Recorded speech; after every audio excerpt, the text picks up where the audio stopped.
Welcome, ladies and gentlemen, to the final day of the Blastpro Series Global Final, live here from Bahrain. My name is Semler. I'll be your host for the day. Alongside me to bring the analysis, Pimp and Maniac. We've seen the 2 days so far. Double elimination bracket, a pure joy here live at Blast. But now, this is it, guys. This is the home stretch. This is do or die time for these teams, right? We're going to crown a champion today. We're going to send another team home before the grand final. And so far, we've seen teams play some solid Counter-Strike, but I think we have even more in store for us. Oh yeah, we've had 2 fantastic days of Counter-Strike. Let's be honest. Best of 3 all the way, as you said. 4 magnificent teams coming here. And today is just going to be better. Honestly, I think we have bangers of game coming in. That first game as well, NIP Liquid. People might think it's clear and decided. I don't think so. Were you the one? Yeah, I think you were the one who was getting into a tiff with Duncan on Twitter. Oh, it's just a little bit of back and forth. A little bit of back and forth, a little bit of banter, nice. you know, the bants. But you know, you do tend to believe that perhaps Nip have a chance, that we should not be sleeping on. He's such a big Forest fanboy. He is. It has nothing to do with being it's like a worm that just worked its way through his brain. I refuse. I'm able to keep my objectivity, right? I know that Liquid are favorite. I think everyone Liquid's a favorite. But under certain circumstances, I could see a miracle happening, and I think this is why we need to keep a close eye on this game coming up, because this is going to be some great Counter-Strike. You know what? I will give it to you. I think there's potential for a close game. I think there's potential for a competitive game, because we have seen NIP look much better throughout this tournament than we've seen so far. You know, that being said, though, it was only 1 game against FaZe, right? And against Astralis yesterday, they didn't really show us too much. Maybe that was just Astralis being too strong for NIP, but we need to see them step up just a tiny bit if they want to take on one of the best teams in the world, who are Liquid right now. It's just not 1 game. I think it's the culmination of a NIP getting better and better over time. Because we have it here on our screens now, the bracket. So it's not just 1 game. It's not just 1 game. It's not. Well, it is. Because guess what? FaZe actually came out. Yeah, that's the thing, though. They had 1 good game against FaZe Clan, and then they showed us absolutely nothing against Astralis. They showed nothing. That is not fair to say. To me, that's nothing. Maniac, okay, you're getting excited. Tell us, what are we missing here? Pimp and I, what are we missing? No, I mean, the game against Astralis, clearly Astralis were 1 step ahead. I'm not going to argue against that. I do believe, though, that some key rounds were missed by NIP. A little bit disjointed. The rounds, specifically when they had an advantage, I think they dropped the ball, but they made it competitive. I think it was competitive, and it bodes well for the game, because Liquid, they've shown weaknesses throughout the game right now. They lost the map against FaZe. They're in the loser bracket again. They couldn't make it versus Astralis. This will be a competitive game. And it's worth mentioning that FaZe are eliminated. Double elimination bracket here. You lose once, you drop down into that lower bracket, and FaZe, as you guys can see, they could not survive versus Team Liquid. Liquid, it went 3 maps. It was solid, but it just wasn't enough for FaZe yesterday. No, but I think they can be somewhat proud of what they showed yesterday. I think it was a great bounce back after losing to NIP day 1, where they played some of the worst Counter-Strike we've ever seen this iteration of FaZe play, right? That was really, really rough. So, yes, they finished on a 4th place here, you know, the first team to go out of the tournament. But I think they were, you know, overall, they were positive about that yesterday. You saw some of the players on social media saying that we're happy that we played better. Obviously, we would have loved to win against Team Liquid, but they can't really expect that for now. So, I think they got to leave the tournament, you know, as the worst team on a good note. Okay, there we go. Nice, Sanders. You were the way that we go into the end of the year, right? You know, we're the worst team, but guys, it's Christmas presents. We can look up to better games next year. That's what Nico is already saying. They were facing this team, right? But exactly, they were going up against Liquid, and fair enough. Liquid, they are monsters. They proved to be super solid versus FaZe yesterday in the elimination match. They turned it around on the final map, a real scrap, but Liquid have shown weakness this tournament. And you got to see what you wanted yesterday, right? You saw Twist play some solid Counter-Strike, and you've been wanting that for some time. Yeah, I wanted it because I think that for Liquid to go back at the top, Twist has to be a member. He has to be influential. He always was when Liquid was at the top of the mountain. Now, yesterday we saw good signs, but it has to be the day that Twist steps up. That's today that he comes back into the light, right? Now, I have a question for you guys. Who do you think are the 2 lowest rated players of the tournament right now? I'd say one of them. Have a guess, they were in that lineup. One of them is Nitro. Yeah, one of them is Nitro. That's a given. And it pains you to say, but... And Stewie 2K. That is. And to me, that is an issue. You know, we talk about Liquid, and we praise them rightfully so for a lineup that is so deep. Obviously, they have a map pool. They have the experience. I'm never going to argue against that. But Nitro and Stewie, they're having problems, individually speaking. If you go against NIP, they're firing up. Maybe they get a little bit lucky in the veto system. I'm telling you guys, I'm not just a dreamer. I'm not just a romantic. There is a reasoning behind in the river slipping in. And I'll let you stay on the desk then, Maniac. You know, even if you are a dreamer, that's fine. But I mean, as far as their opponents here, NIP, what are we thinking about the Swedes going into this one? Forest, he has had a fantastic. I see that you're getting all warmed up. I just have to mention his name, Maniac, and you just get all warmed up. So, Forest, how's he looking right now going into this match? You know what? Looking at the lineup, there's a lot of potential within NIP. I think that's, you know, the sentiment that has been going around for quite some time. You have a guy like Forest who, at certain times, you know, can still be one of the best players in the world. We saw that on day 1 when he was playing Hearts Out, some solid Counter-Strike. Twist is a guy we don't we don't really appreciate him enough, and that's his own fault basically, because he's not performing up to the level that he has, right? In FPL, when he's playing mixes, when he's just running around and doing his stuff, he's one of the most skilled players that I've ever faced, you know, in such a pocky environment. Whenever he gets to a team, though, he was in Fnatic, he didn't really deliver, you know, he's been in NIP now. It's not that he's a bad player by any means, it's just that he's not living up to his full potential. Then you got a guy like Rez, a guy that has won MVP awards. He hasn't really shown up to the level that you could expect as a recently, but there's potential when the NIP came. So I'm buying your argument that, yes, on any given Sunday when NIP really plays well, they can take down a team like Liquid. Yeah, okay, let's be honest, right? I think there are too many integration marks when it comes to the player. This man, though, that's an exclamation mark. We know what to expect from him. He's been beasting all the way. Do you think you can crack him up, say something funny? He's got fans in the arena right now. I think he's in the zone right now. I think he's there. I don't want him out of the zone. Definitely a way to crack him up. See, that is the look he's going to give you when he goes to that 60 frags and at best of 3. Forrest, do you miss Get Right? I've already lost. No, didn't work. No, he doesn't, because in the zone. In the zone. Well, he talked about that yesterday, right? And he talked about, you know, dealing with all the mental stuff that he still has to deal with. I find that interview quite interesting, right? A guy that has been playing Counter-Strike for, what, plus 15 years, still, you know, still tries to handle himself mentally and, you know, show up for the big games and work on that mentality. So good to see that he's still trying and good to see that he's still, you know, serious about his job. And I mean, he's seriously the Skrattadu Florida champion. Yeah. Definitely not laughing on his side. He's focused. He's ready. He's not. And I mean, as long as we're talking about NIP's lineup, one player, one question for me remains PUBG, right?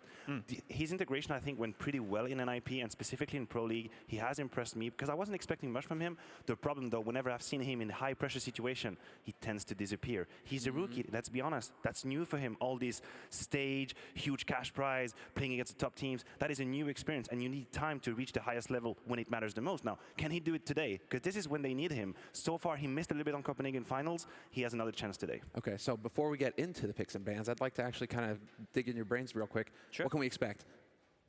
We're not going to see Train. We're not? We're not going to see Train. Okay. I think Just 2 will not be played as well. If I'm NIP, I feel Vertigo again. Yeah, I mean, that would make sense, you know. In terms of, there we go, Dust 2 is going to go out and Train is 100% going to go out for Team Liquid. Now, in terms of the picks, I see NIP has 2 roads to go. They could gamble here and they could really, you know, take it to Team Liquid and pick Vertigo. Pick Vertigo, right? That is a big surprise to me. Otherwise, I'm leaning towards Overpass potentially, which is where I think is the only map that NIP realistically can be. There we go. And then we should see an Inferno from Liquid, because that's a map they're so strong on. Why would you gamble and take the risk? Oh, actually, they go for Mirage. I like that. That is interesting to me. That is interesting. We've seen NIP show a great face on Mirage, against FaZe specifically. Yeah. I think Liquid have convinced me many, many different times, because there is it. If you leave Inferno as a second rotation, it's going to get removed by NIP. You're not going to have it as a third, so we might see Nuke as a third map. That's what's happening. So if you're NIP, this is not a bad veto. There was a time where Liquid were by far one of the best Mirage teams in the world, and I think they found some of that confidence again as of late. We saw them play yesterday as well. It was, you know, a good showing against FaZe Clan. Yeah, they allowed FaZe Clan to somewhat mount a comeback into that game, but you know, for the majority of that game, it seemed like a Liquid who were in full control despite picking into Mirage. So I like the confidence coming out from Team Liquid, and again, they don't have to show NIP any respect. They know that if they play up to that level, and that's, you know, that's where it all falls down to, then Liquid should be able to beat NIP. That being said, though, with this map pool, I'm starting to lean more and more towards a competitive game. It is somewhat of a success if you're NIP and you're able to have Nuke and Overpass in the best of 3 versus Liquid, right? Yes. I'm not saying that Liquid cannot play Nuke, but NIP famously, over time, they've always played Nuke. They've never shied away from the map. They can do it. Now, Liquid, they can play it too now. But let's be honest. If you look at this game, all the metrics that we have at our hands, they all point towards Liquid. That's how it is. If you're talking about stats, players, individual, talking about experience, talking about the trophies they won, everything points towards Liquid. That's just how it is. That's a different kind of beast. Are these stats that you guys expected to see, given the fact that Overpass has been picked? I mean, NIP are looking fairly solid on the map. Yeah, it is. It's interesting to see Liquid only having won 20% of their last, you know, 3 months playing on Overpass. That being said, though, they played some of the best teams in the world on the map, and a lot of those games have been very competitive and very close. So to me, it seems like Liquid, they haven't really had the confidence and the luck to close out Overpass. And there's one player in particular who's missing in this tournament so far, and I knew that was going to be your point. It's going to be Nitro, right? He needs to step it up. He needs to be influential with the AWP, and why is that, Maniac? I so agree with you, because Nitro, when Liquid was winning Overpass, he was the absolute absolute beast on the A side, and he was taking so much space on their defense specifically. He would move around. One day he'd be banana with the AWP, then he'd go long, and he would remain very high, very aggressive in the bathroom, taking the information so deep, allowing for NAF to rotate around and always be in the same position. Now, if you have Nitro a little bit in doubt, maybe individually speaking, he said in an interview he didn't really know, they're going to need him, and they're going to need this man as well on your screen to create space on the T side. They need the smoke criminal. They do. Got to make it happen, man. The smoke criminal's got to show up. He's going to be playing. I mean, he's already jazzing up the crowd, and the crowd was amazing yesterday. Glad to see you all here today again as well. Beautiful CS on the way, absolutely. But now, I mean, it's going to be the focus, the big picture, overpass. So the eye to keep on is Nitro and Stewie for Liquid. Sure, especially for the CT side, it's going to be all about Nitro. He needs a presence with the AWP towards that A bomb side. He needs to move around. For Stewie 2K on the T side, we need to see him create some space. And so for NIP, are we looking for any particular player that needs to stand out? What's the key to victory here for NIP? Res is a guy that used to perform very well on the A side as well, especially on the A side, and I think him on the T side as well. A guy that can close out rounds and win rounds where you're not necessarily supposed to win. So you need that X factor to step up for NIP. Whatever that's going to be, the guy on the screen right here in Res, Plopsky, or Forest for that matter, one of those three will have to step it up an extra notch. So if you guys tuning in, thank you, Pim. If you guys tuning in did what I told you yesterday, which was to follow on the social media here, because the Blast social media guys have been killing it, freshest of memes, the dank, it's all on there, but also information, and we just had a huge announcement regarding 2020 that just went live.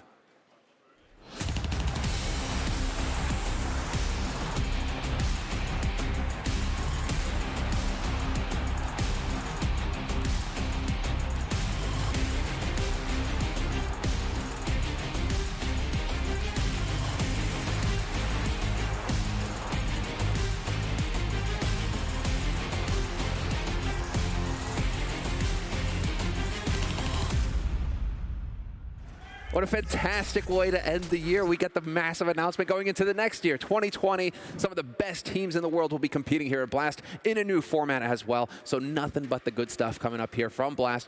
Be sure to keep an eye on what we're going on with on the social. And, well, just enjoy the games for today. We don't have any more time, gentlemen. We're going to be getting right into the game. So I'm going to throw it to a break, and we'll get right into the action.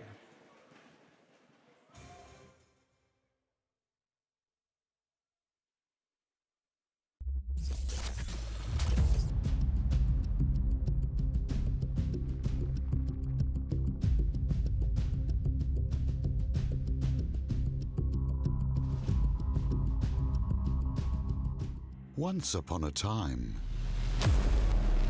in the cold and the darkness,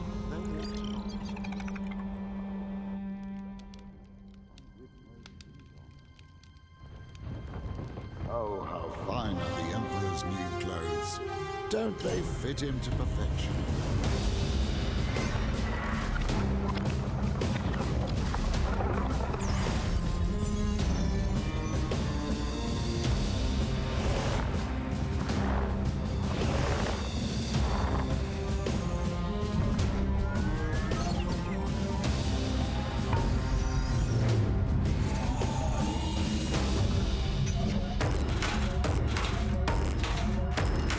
Stood as steady on one leg as any of the other soldiers on that. The little mermaid lifted her clear bright eyes toward God's side. A lovely white butterfly kept fluttering around her.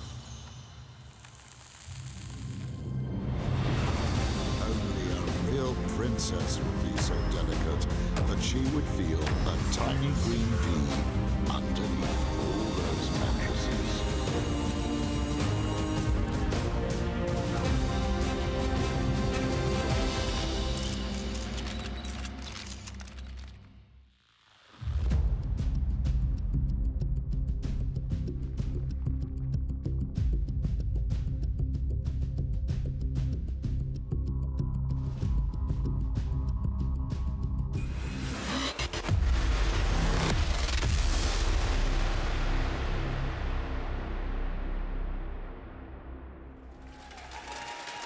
Today we crown the kings in the Kingdom of Bahrain. It's Team Liquid and NIP.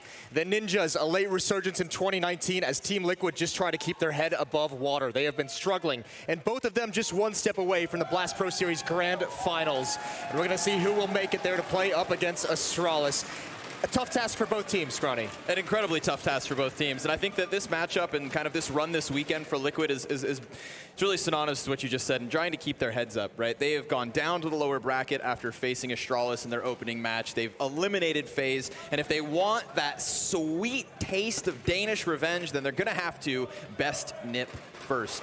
They came in a way that I didn't expect NIP. I was very impressed with their matchup versus FaZe. I've been very impressed with them ever since Plopsky has permanently come into this fold. Once they've got him acclimated to this team, I think he's one of the most promising younger players that we have in the scene right now. He's been a very cool addition, and obviously Forrest continuing his tear has been a big help. But this NIP team, I think people still kind of think this is a weaker squad than they really are. I think part of it is they have to prove a little bit more before people will start respecting them, that extra little bit. But this is still a very scary squadron despite some of the struggles they had throughout most of this year. Yeah, most certainly is. I mean, it's crazy to think that once Plopsky comes into this, that they've been able to succeed. His first finals back in Copenhagen, and now potentially fighting for another one just one event later. So what a sweet way for NIP to kind of bounce back. We watched Fnatic get to the very top of Swedish CS lately, and maybe there'll be a second roster to join them soon. Yeah, it's an awesome resurgence from Swedish Counter-Strike, and we've missed them the past few years, so it's great to see. And on the Liquid side of things, you're just sitting here, and it's hard to really talk about why exactly they've kind of lost their step. A lot of it they've discussed in interviews, some confidence issues, which is a bit worrying considering that Liquid team that we saw just battering people, screaming during all their matches. They've kind of lost that excitement, lost that energy and that feel. If they regain that, though, this team is right back to being scary. But it's all about the individuals for Team Liquid. The desk touched on Nitro, Stewie, the two lowest performers here in Bahrain. That can't continue today. No. You might be able to get away with that against NIP, but if you beat them and go up against Astralis, you can't get away with it there. No, you're going to need those 5 hard-hitting pieces. And, I mean, one piece who has hit hard from the get-go, Nafly. Naf's continuing the success as of late, so at least they've kind of got that to fall back on. But I think it's still, again, able to break under the pressure of Astralis. Still, you'd think they have a lesser opponent here to start the day, but it's going to be a long day for Liquid if they think they could lift this trophy this evening. I think it's got to be, it's kind of funny. Like this whole half of the arena is like all Liquid fans at the moment. And every time I see people still cheering for Liquid, I see them like smile as if that makes them a little bit nervous, like they're still not used to it. Yeah. But obviously, yesterday, FaZe and Liquid were playing different sides of the arena. Today, NIP's on this side as well. They've got that entire contingency of Liquid fans just right in their face. Right in their faces. So let's see if it's not just the crowd, but the players too, who will find themselves up close in their faces. We begin on Overpass. Team Liquid to the CT side. The very first round of the very last day of Blast 2019. We're all in for a treat. Overpass has not been kind to Team Liquid recently. A big obstacle to go on top of the NIP opponent in Forest versus Twist. Two very powerful players with the pistols, a stack here in the stairs though. Naf and Alige, a deadly crossfire. Plopsy's gonna be the one to try and clear things out. Ooh, and Naf not even realizing how exposed he was. Oh, and the crossfire, it hasn't panned out just yet. More aggression from the defense, and finally, Twist and Plopsky fall. Yeah, good thing Twist comes running down there, just backs up Alige, a little confidence for him, but it's towards the B site that the bomb will get going. And Lekro coming back into short. This secures the man advantage, but Stewie's in the water, and he pops Rez.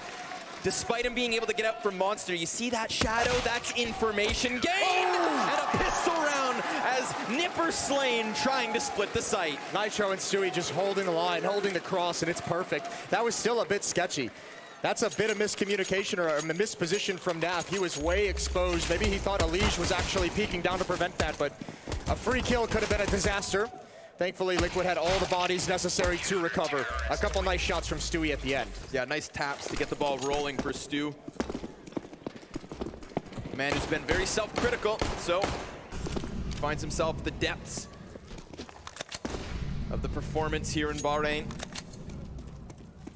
Not too much bought up here in the follow-up. Single deagle. Yeah, no plant. So wanting to save for whatever they can for that first gun round, wanting to get right into the action very quickly. Couple deagles that can cause damage. No utility on the NIP side, so it's going to be all about that deagle in Lekro's hands, and I mean, there's no one better on this team to put it in. Of course. Although he's very far back. It's the Glock's leading the way, and the deagle has nothing to do with anything. Just hoping for a long extension. I mean, we have the information. Alige nowhere near that corner. So Lekro will be useless for the time being, but let's see. Maybe if they can close this gap. When we talk about how far back they are, that's at least going to lead Nip to have some close presence here on Bathrooms. Looking to maybe rush down the site, but Elige does decide to get going. He's got to be cautious. There it is. Lekro extends out from long, and that's a FAMAS that could find itself in the hands of the opposing side. But Stewie's coming in from Connector, and that's an easy flank to drop Twist out of the round. Yeah, the problem is the Deagle, even with the FAMAS, though, the Deagle is still the best weapon you have for those 1-digs at range. The FAMAS, unarmored player in his hands, not as effective as they'd like. And a second round for Team Liquid as they handle the aggression perfectly. Yeah, minimal losses. No big surprises, really. You saw Elige kind of get impatient there. You know, he knew some presence was being shown towards the A site. Watch for the long peek, but Lekro had tucked behind the rock. 2-0 heading into the first gun round. 3 Kriegs picked up for NIP. 2 AK-47s next to it. And some more aggression. Flashbang over. Nitro's going to at least go for some early nade damage. Oh, that's a nice deep one as well. Makes it right into the choke point. Forrest is brought down to 56. Utility is going to be an issue for NIP, so keep an eye on those nades. 2 Molotovs and 1 smoke. They're going to have to win some duels. Oh, Twist's aggressive. Rez tucks into the short tunnel just in time, and he catches that. So, despite all that early grenade damage, it is the first kill offered over. Potentially another as Stewie pries into short. Willing to sacrifice the 2 SMGs that they had moved forward into this round. Elige just waiting over the top. He's precise enough to hit this shot as well. Plopsky and Twist going to be just a bit more delayed than Elige's patience. And Lekro now going to start peering up. And remember, without utility, this is a fight that he has to try and take. He has to see if he can get it, and with no advantage in that peak, backs off. Wants to preserve the man lead. NIP in a position to start pressuring both bomb sites at the same time, with Lekro being aggressive towards Monster, towards Sandbags. And these 2 players close up towards Bathrooms. Nitro's about to be under some pressure, but he does have a smoke to utilize still. Yeah, and he did just spot the head of Twist. Although if he throws this smoke too late, they will be breathing down his neck by the time he can get that gun back out. Holding off on the long push, calling for the reinforcements to come upwards, and sure enough, Elige arrives, but Plopsky drops him just as fast as he gets into position. Nitro playing around the smoke is called from long, and Naf dropped down as his entire team falls around him. That's Ninjas on the board. Yeah, Nitro trying to use that smoke as cover. Just didn't have his eyes on long. That flank, again, the timing of it just came a little bit late when he turned away. Didn't expect the push whatsoever, so a nice hit from NIP. Without utility, they find a lot of map control. There's no aggression from Team Liquid, so NIP didn't have to worry so much about Bathrooms, clearing it out clean without the flashbangs, without the smokes, and it's fine when there's no presence there from Team Liquid. This could be a nice round to win. NIP keeping 4 up as well. Mind you, this was the bonus. Again, remember we started it with the 2 SMGs for Team Liquid. We say no aggression, but they did at least try to push out towards Monster early. And that was a 5v4 given away in the first bout of the round. So there we have it. Bomb pops off on the A site, and the Ninjas are on the board early. I think it's actually pretty critical that Liquid have a nice start to this half, that they can recover here and build on this, or recover at least in their next buy, depending on how much they invest here. But remember, this is a map that they don't feel comfortable on at the moment, more so than any other map in their pool aside from Train, which is their permaban. They don't really like playing this. So if they go down in a hole early, it's just going to get worse and worse, and that's when the mentality starts to get affected. Small buy here, CZ picked up by Nitro, scout on Stewie. They can turn these rounds. They are one of the best in the low buy and the economical buys. And Nap's going to find an opening kill. That's a boost up in the staircase to find Lekro. Weapon dropped in an irretrievable position. So they don't reap the rewards. Well, now this gets interesting because look, now Stewie's at least aggressive towards long, so he can have some information if anyone's going to peek there from NIP. Also might be able to gather some information in Bathrooms if a footstep or anything is heard. He's going to fall back to the A bomb site, and he can have deep information gathered by jumping over those boxes, but they have to prevent damage from this. They cannot allow Rez to be effective, and if they can win this battle, if they can win it clean, they're not going to. Twist is going to have to turn. That's not a follow-up flashbang. Oh, he's so blind, but he still got the headshot. And that is exactly what Liquid could not allow to happen. Rez playing dangerous games walking in there on his own.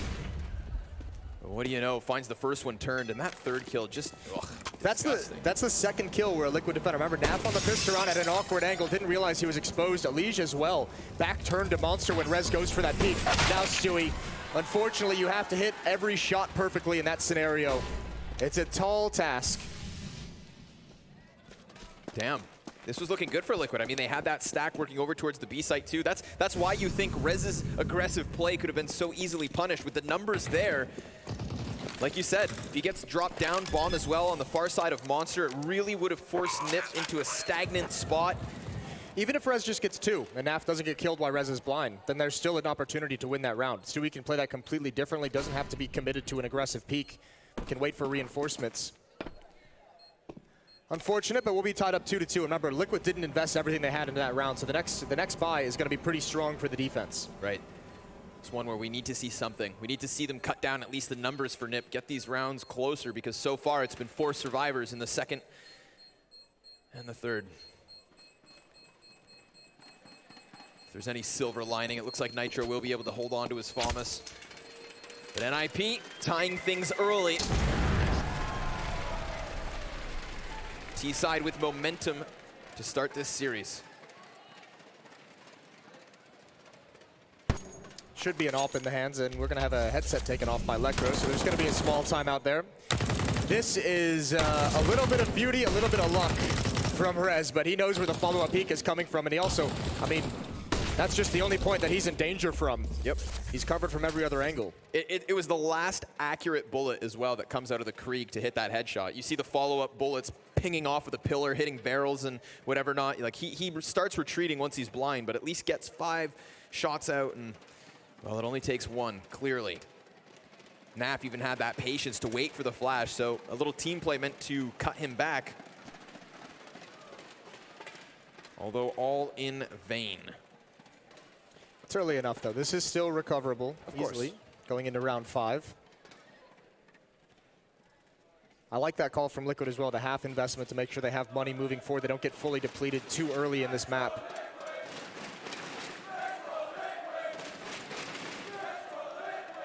Bahrain trying to get him back into the action. And remember, Liquid, I mean, if they are to win this series, the next matchup is Astralis. Astralis just gets to chill all day. They just get to wait. They get to wait for their opponent. They get to wait for who they're going to play up against. Obviously, that matchup against Team Liquid, they know it intimately. So if you're Astralis, you have a lot of advantages. One team you've just played so often, you probably know everything already. Through and through. The other team, NIP, you can spend some time researching them if they're the ones to make it there. Yeah, and you've already beat them this weekend. So I feel like regardless of who comes out of this BO3 Astralis, they're comfortably waiting and looking to finish the year strong. Seems to be their trend, Jason. Yeah, they just, I mean, they're a team, like, no matter how many dips you see them in, you know, even when EG is climbing up the roster after that New York win, I always still felt that Astralis was going to bounce back. It was like those guys just don't know how to stay down for too long. They're going to figure it out, and they're just so consistent. They believe in the system, right? And that's what they have over everybody else, is the system around them, the infrastructure that is Astralis. There's a reason the Danes created the best roster of all of Counter-Strike history. But there are dips. We can't ignore that phase of 2019 where it wasn't Astralis with their name up in lights. It was Liquid. Yeah, that was a beautiful run that they had in the middle of the year, and the rest of this, the final third of this year of 2019 has been Liquid trying to get back to that level. And we're back into the action. Timeout is over. They've fixed all the issues. 5 seconds left in freeze time going into round 5, and you can see there all the rifles bought up for Team Liquid. They're back into the action. They're back into the rifle game. Nav with the FAMAS, that's passed over. M4s surrounding it against a whole lot of Kriegs, 5 of them for the Ninjas. No op in the mix, but aggression early. 2 CTs peeking over towards Fountain, looking for some information, and also Stewie in the short water. Lecro's already been picked off here at once as well, so you got to imagine he's going to be cautious. He's going to come right through it, and Stewie's going to be frustrated. He was looking for that exact play from Lecro, but the footsteps behind him towards Squeaky Door, that scared him. That made him a bit nervous. Twist with the trade back to keep things even. Thank goodness for Liquid that he gets that. Would have been a frustrating spot. Not only Stewie dropped, but then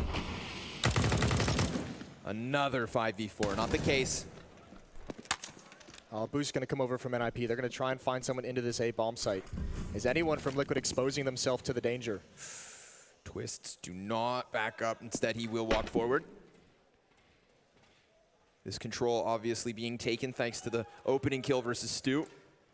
This is very slow and patient rounds from NIP on this T side. They're still far back. Force now just peering out towards long. Confident there's not an AWP on the map just yet.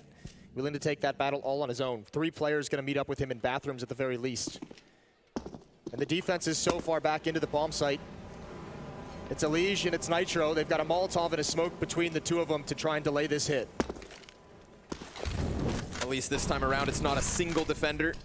And they'll throw out those grenades before the T's have already pushed out through bathrooms, but Twist is not looking to waste any more time. He is flashing his way through the smoke, and he does pop Nitro first. Elige unable to get more than one. So efficient trade frags and a plant in the last 10 seconds. Man advantage for Nip. The remaining B players will creep their way up the stairs.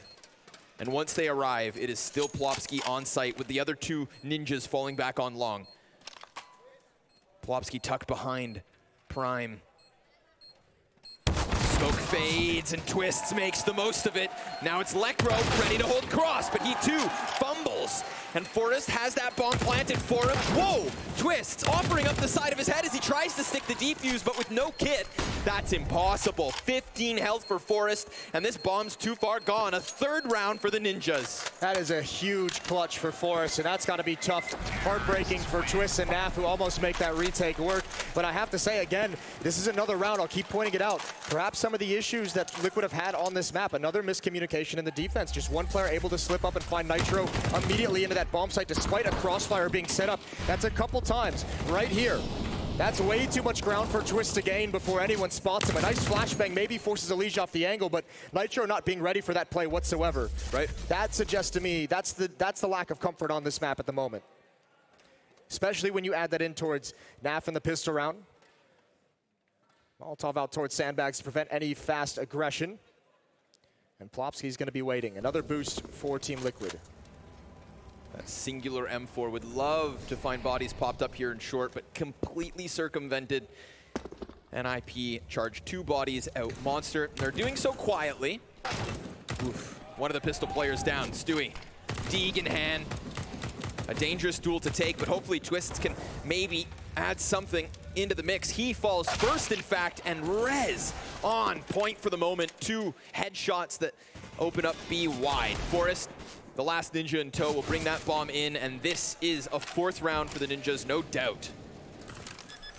I want to see an alt picked up in the next round for Team Liquid. I'd like to see a little bit more presence in bathrooms as well. That's twice towards the A bomb site in this half so far that NIP's been able to march up with no real resistance in bathrooms or at long whatsoever. A lot of map control just being given up for free by Team Liquid.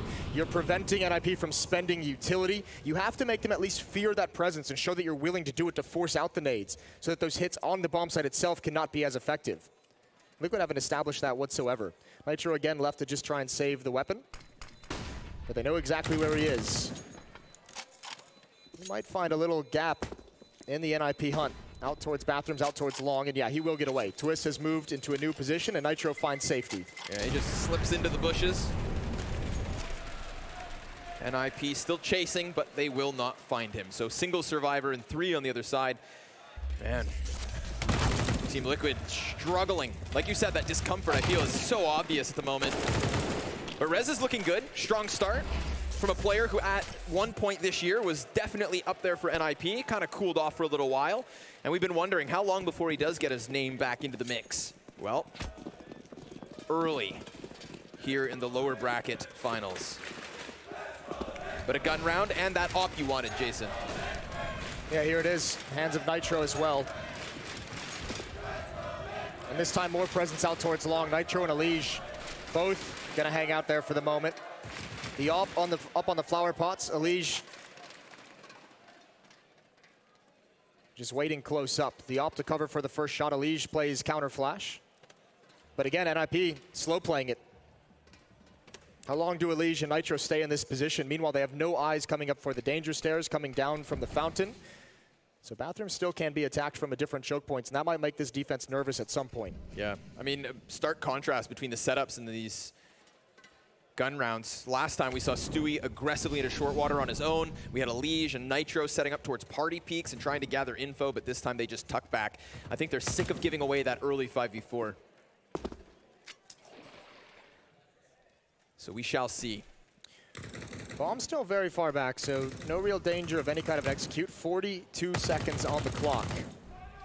And still just spamming through smoke, but with how slow this is being played, you could see Elige, he's realizing, he's like, if you're not going to have any pressure on long, if you haven't made any presence here, I have to imagine you're leaning towards the B bomb site, so it's time for him to move up and get ready for a fast flank, and this is a perfect timing for it. He can choose to go down the danger stairs and wrap towards sandbags, or he can go all the way by T-spawn and wrap towards monster, but Twist is going to have a huge role to play. A timer on this with when that smoke clears. He's got a flash to just go past. First one's his. Forrest able to trade, and Stewie takes the peek, knowing he's being pinched. Finally, a hold here for Liquid. 7 seconds left over. Lekro just trying to close that gap to the site, but this round's already gone. Now it's just about surviving. An economic hit that would hurt. He's just going to try to find cover, and that's taken away. Twist throwing himself in the face of an execution with Stu behind him to clean up on both fronts. Yeah, just delays him, keeps him in that choke point, so when Stewie comes for the follow-up peek, it's going to be clean, and he's able to go right back towards sandbags.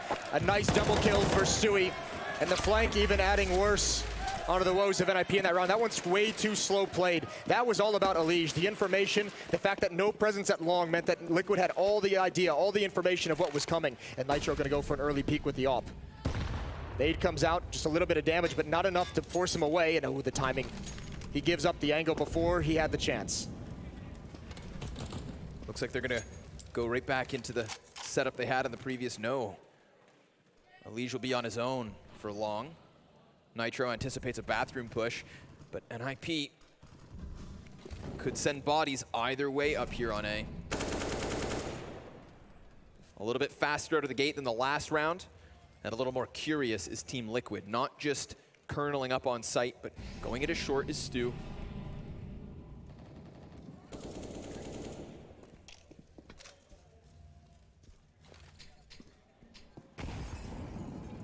Good pick from Nitro. Just holding the angle. And again, that's that long presence. This time new positions from the op and the rifle. Elige waiting behind the tree. And now he starts getting aggressive. He's got that creek, but he's got Twist rating on the other side. A big fight coming in, and Elige is going to win it. Immediate headshot. 5-on-3. But NIP now know the defensive setup. They know two players in bathrooms. Rez is going to try and make something happen, and this is all about timing. Twist is the real main defender here. Stewie's too far away. Twist watching the angle, but that one kill on Stewie pulls his attention away, so Rez has already taken over the B bomb site, but the bomb is so far back. And Twist in a huge position. Like you saw, drawn in two directions. Still, he is able to get one. Looked like timing could have cost him everything, but Rez's position now known too. Lopsky's gonna come join him. Oh, and he gets cut off. Round's already over. Yep. Again, NIP slow playing this way too much. They need to go a little bit faster so they actually have the time to manage some of these hiccups, manage some of these obstacles. And Liquid's defense starting to look much, much cleaner these past two rounds. Yeah, not giving up those early kills. That's really been a key. Finding some themselves also. Big time. 4-4, and it's NIP this time who are feeling this sting of a low economy. Back to pistols, back to deagles and P250s. Again, not spending a whole lot on the nades. No flashbangs, no smoke to allow him to gain the progress, so it's going to be, you know, the deagles and the P250 against Ops and Creeks. Good flashbang over, and Elige, a follow-up nade. That's going to do massive damage. That's going to do huge damage. Softens up 3 players. Gonna make the job of these rifles all the easier. Regardless of the damage done, the cannon in the hands of Nitro. Rez gonna quickly sprint up long. That is audio cue drawing Elige in 2 directions, but he survives the test. Big ol' spray down from the Krieg to put Liquid back in the lead, but it is only by 1 round. Elige is one of the early adopters of the Krieg, and I remember talking to him a lot when the buff came out, when all the new changes came out and people started using it. He was one of the first guys who just said, as soon as people learn the spray pattern, as soon as the pros pick it up and start practicing with it and learn how to spray with the weapon, it's gonna be all over the place. Obviously, that's some time away, and we've seen the future already. 5-4, a 1-round lead for Team Liquid. And now they've got some money behind them. Now they feel like they have a little bit more confidence. And now they're also sticking to that aggressive stance at the A bomb site. They're pushed forward. They're not just playing sunk back and turtled up at the bomb site towards CT spawn. They're actually playing forward towards Fountain, going for a pick, going for a deep nade. Putting a bit of fear in the NIP offense. And even if it's not towards party that they get their pick, still not falling all the way back through bathrooms. When this CT side started, it was very much just bomb site control. Yeah. And even then, lackluster, right? We talked about how easy it was for them to just puncture through. Well, not the case. NIP, now that they're not finding that footing for free, costs stacking up. Well, and it's the future cost as well. And this is what I mentioned just a few rounds back. Liquid had to make this change in their defense because you have to start making NIP, if they want to take over bathrooms, you have to make them start using an extra flashbang or an extra Molotov or an extra smoke to take control of that. And now that you've had Liquid finding 2-3 picks in that fashion, that's where NIP is going to have to start, utilizing some of that stuff to neutralize those positions. It'll slow things down. We've seen the timer come into play a couple rounds for NIP. Sure enough. More than once down on that B site. Curious to see how they adapt. Feel like Connector's been foregone from Liquid. That was somewhere we saw early stacks. They'll go back to it. Of course. We've seen Elysian Nitro mostly towards long, but they've had a couple different setups. You have to imagine that they'll position themselves, especially with that AWP. At some point, Nitro will hop down there and at least go for an early pick. This bumps her out, means the timeout is ending. Round 10 coming in hot. AWP and Twist Hand on the T side. Nitro still with that comfortably, and a good amount of cash built up. At least one extra buy for Team Liquid behind any loss they take.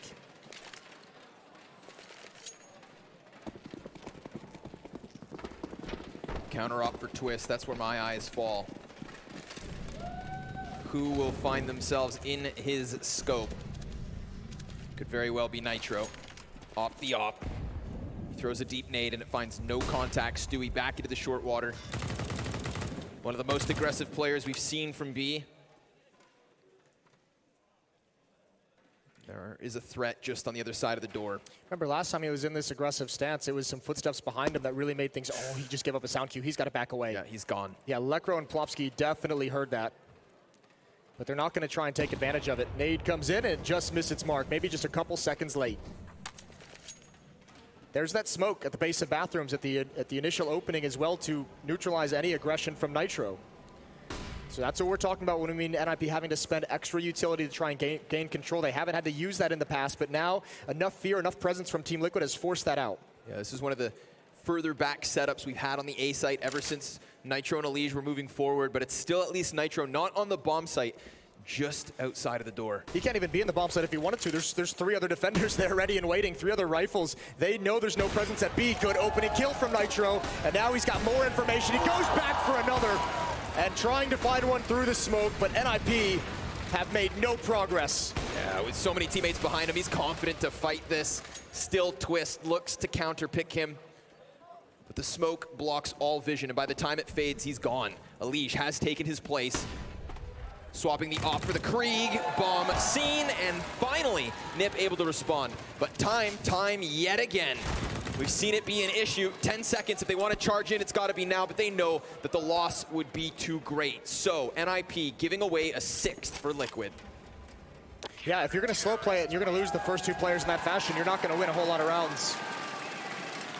A couple of these have been easy down the stretch for Team Liquid after the initial contact. This is great play from Nitro. Jumping across for information, going back for a second. And then the reposition, the op falling back, and the Krieg stepping forward. Yeah, I mean, if those couple of mistimed setups that we'd seen from Liquid where somebody's caught off guard was kind of indicative of their discomfort on overpass, I feel like these late rounds that NIP were trying to play from the get-go, yeesh, not calling them too quick. Deep Molotov, deep nade as well, but they've gotten past it already. Negligible damage. But not negligible guns. That op and Krieg still in play. Elige, ooh, confident. That's great though. I mean, he gets away with one a little bit. There was a shot that could have connected. Either way, he forces that smoke out onto the Molotov, so utility spent in a round where they desperately wanted that due to the fact that they have 3 Deagles. It's all on Force and Twist with the op and the Krieg for NIP. Force in the underpass coming up the stairs, but look at the aggressive setup from Liquid. Again, going back to it. This has been their bread and butter on the CT side. Naf is a little bit bored. He finds a good time. He got a Plopsky, who had just looked away. Again, 2 opening kills. Make that 3 to Team Liquid's defense. Yeah, connector entirely cleared. Twist again finally with a response, but just like last round, it's after they find themselves in a 2v5. Aggression potentially predicted from Elige, but he's going to see the back of Lekro. And Twist running away should be an easy target. Even with the jump, he won't survive much longer. So a deagle for Lekro is all that remains, and that too toppled as Team Liquid hit 5 rounds in a row. You said it, the variation on their A setups, this time Nafly added to the mix. We had seen him be that fast rotator on site, but never joining them on the forefront, and that's how he kills him? Oh my God. Yeah, it's a bit brutal. I would expect Liquid, I think this round is when they switch things up and they send a few more bodies towards the B bomb site. NIP has been so shut down before even getting to the A site that you have to imagine they're not going to mess with it this round. That's way too many times that they've gone here and just been destroyed, demolished. And here's that aggression. Molotov is going to force him back and actually right into the arms of potentially a bunch of NIP players. This time they've picked up the pace. Yeah, but not fast enough. Unable to catch Nitro and Elige on their exit from connector. All the way back to the A site they'll go, and there's even time to get one closely positioned on long. You got to admire this from NIP. They've been shut down towards the entrance of bathrooms, and this time they go the long way. Take long and a little bit of a detour to turn in this direction to avoid any kind of aggressive op towards Playground, towards Fountain. But again, showing zero presence towards that B site, Moses, and Twist is more than content to play it alone. Team Liquid gonna really stack up this A site. Yeah, Twist is loving life at the moment. Bit awkward that you have to play continually on your own, but he's had no one head his way in these situations, so NIP just continue to run right into a brick wall. I cannot believe Elige kept going back for that peek, even after getting blinded by his own teammate. Mistimed on the flash, so a miscue for NIP, but Nitro, he can pick up the slack. He sees the jump. He knows there's likely more. How does he position himself now? Yeah, even with that first loss, at least there are bodies here to try and hold them back. Forrest gonna cross through smoke and gets dinked. Stewie, lots of damage, but no kills yet. Oh my God, look at the health that remains.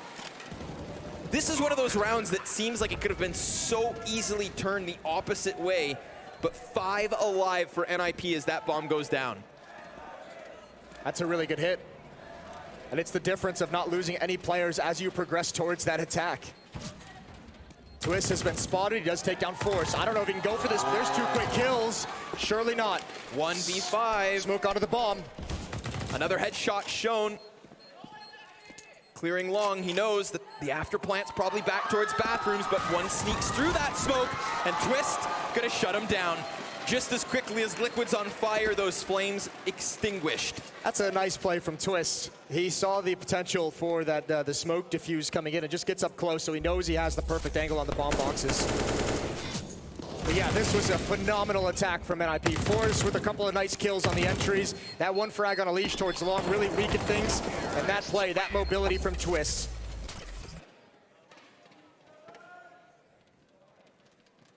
Timeout taken by Team Liquid. Wanted to add a few more rounds, not let NIP get back into this half. They would love to take a 10-5 lead into the second. There's still room to do that. The 2-0 start, NIP 4 rounds in a row. Liquid throwing it back with 5, and now this, potentially the anomaly. Because I mean, again, we had seen them shut down A on this so many times. We questioned it whether or not they were just gonna go back to B. We see Twist there on his own, but they remained adamant. And even though the health was so low for the majority of NIP, they managed to finally put that bomb down and hold on for the A site. Will they try again? Is this some kind of false confidence that they think they can replicate another A plant? Let's find out. No op on the side of NIP. Early bodies towards B. Stewie, Flash takes the peek, and Rez gonna work his way into short. They've taken some damage, though. A little bit of chip damage onto Lekro. Down to 71. Rez at 88. So Liquid know what's coming. 3 players at the B bomb site. And again, aggressive stance, aggressive defense pushed away from the bomb site at A. And NIP have no presence there.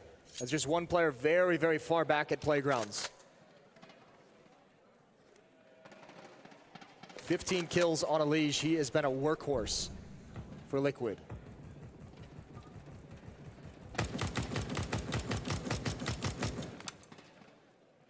Quiet creep and crawl from Plopsky and Connector yet again.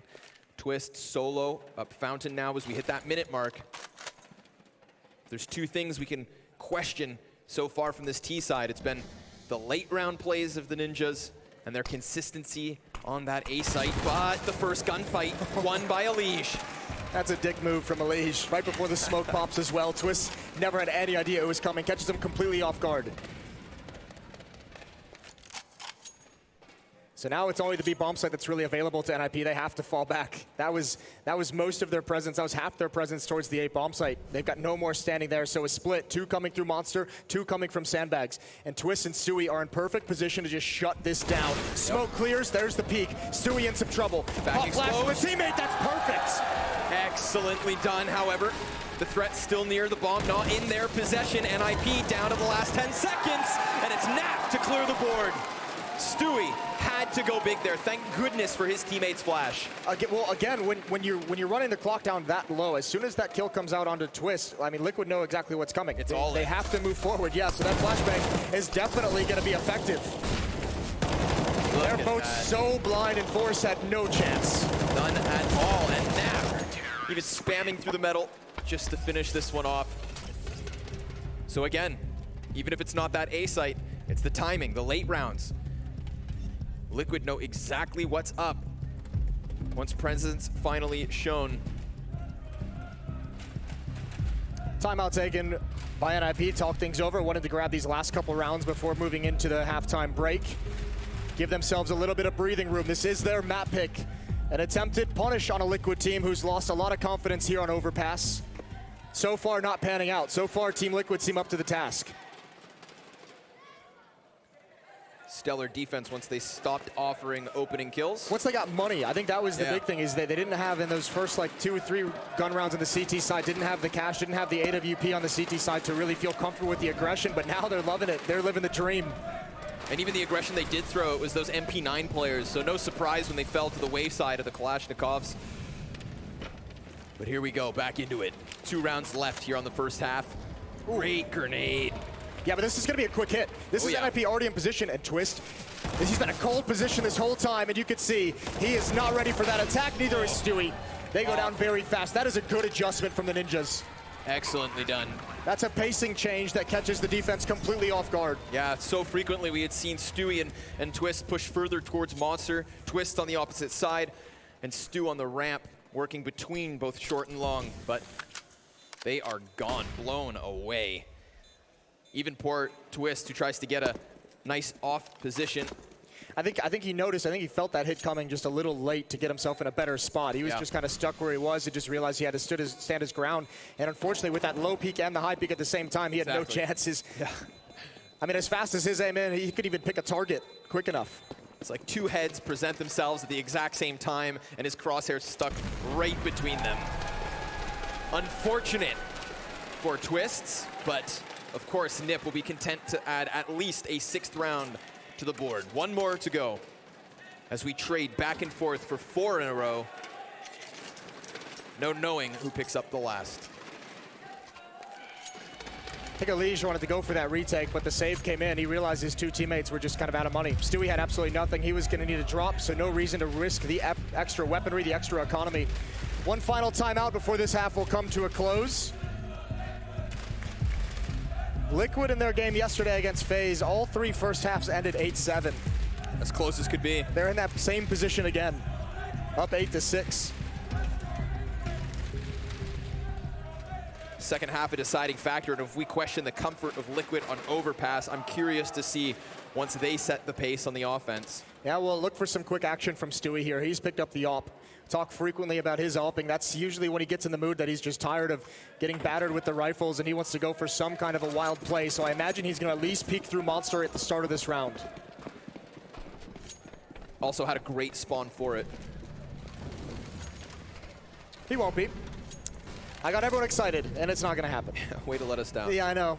Whoops. Nitro's waiting and peering, but again, NIP, I mean, after what, 6, 7, 8 rounds of very slow play, they have these last 3 or 4 have been much faster. They've changed things up in a big way, realizing that the slow pace was way too brutal. they weren't accomplishing enough. Once the Ops came out onto the field, the slow play was actually to the benefit of the AWPs on the Team Liquid defense. Grabbing up all of long, Twist already clearing corners and pressuring Bank. Naf floats up from the B site as we've seen before.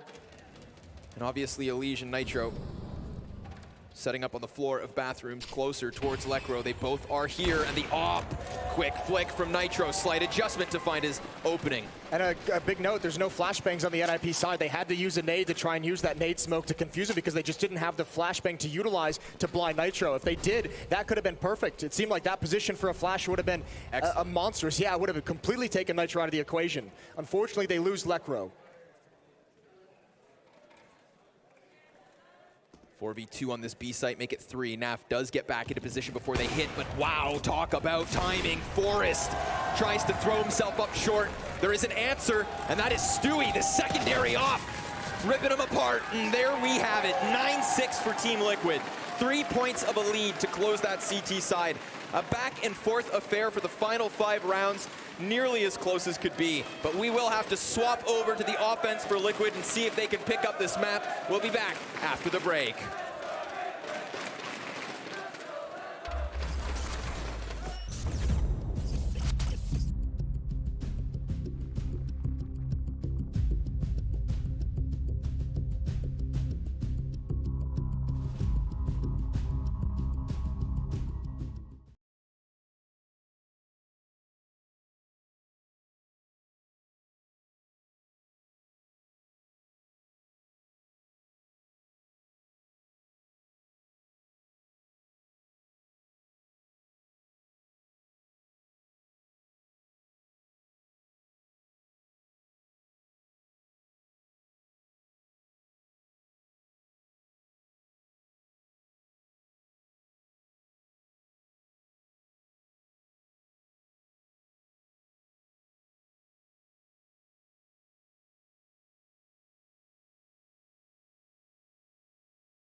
Sure.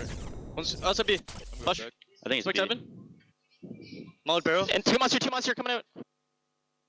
Flash. Two monster. Nice. One more monster. Up short one. Monster. Too short, one monster. Sight. I got left pillar. Nice. Nice. Good shit. Calm and collected in those communications in a hectic moment, and I mean, fair play. They really recovered on that defensive side. They figured out how to stop NIP's kind of slow play in the early half, but Sweet's able to grind back a couple. They had their own variations up their sleeve out of a timeout, changing the pace, and they caught Liquid off guard to scrape together another extra 2 rounds right at the end. This is a very competitive game now, and as you mentioned, now we get a glimpse of what Liquid's offensive side is going to look like. Right, very curious to see if Elige can keep up that performance, because he can. Yeah. He can. Of course he can. The question is, will he? Right, here on Overpass. But I think one of the reasons we had such clear communication there from Liquid was, like you said, those late hits. They knew exactly what was coming. Yeah. It was not as though they had to figure it out on the fly. It was just a matter of knowing how many on Monster and how many on Short, because that's it. It was Nip all in on those late round executions. It got stale quick. But this is fresh. Liquid on the offense. Lots of utility over towards this B site as the vast majority get into Short, but that's exactly where the CTs position themselves. Door swung after Rez gets 2. That is onto the kill feed. That is such a brutal crunch from this defense. I don't think Naf and Nitro have a chance. The bomb being planted is about the only thing they can hope for, and even that's almost taken away from them, just barely missing the shots. Nitro in a 1v5 after putting down bomb, swept away with ease. I mean, that was 10 players fighting on the B site right out of there, right out the gate. That was a nice little call from NIP. Enough players to hold them off at sandbags, and obviously the door swinging open was just the final nail in the coffin in that pistol round for Team Liquid. Rez, very crisp on the short push. Stewie popped twists right after. 4 CTs in short water at a minute 38. Yeah, you don't expect that too often, but the plant is going to allow this buy to come in. Alige with the Krieg, AK-47 passed over to Stewie. We know those two guys like to work together a lot to find entries on Team Liquid's offensive sides. Twist as well, going to have a rifle in the newly buffed Galil, and some fancy footwork from Stewie. He's dancing as he gets his way through playground fast. Ooh, that is substantial damage. Nice grenades there versus Twists. One of the 3 riflemen dropped to 31. Yeah, he might want to pass that over. Although, unfortunately, Naf and Nitro, neither of them have head armor. So maybe he just chooses to keep it. Seems so. Should say neither of them have armor whatsoever, so fair play. A lot is going to be on Alige's shoulders. Stewie's going to be joined up with him.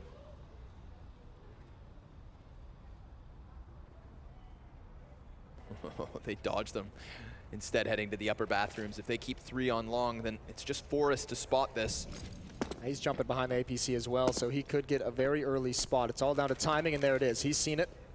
What's the reaction from Rez and Twist? At the moment, just nothing. At the moment, just confident. Not for too long. Stewie's got a double. 2 clean headshots. Yeah, you saw that barrel of the UMP.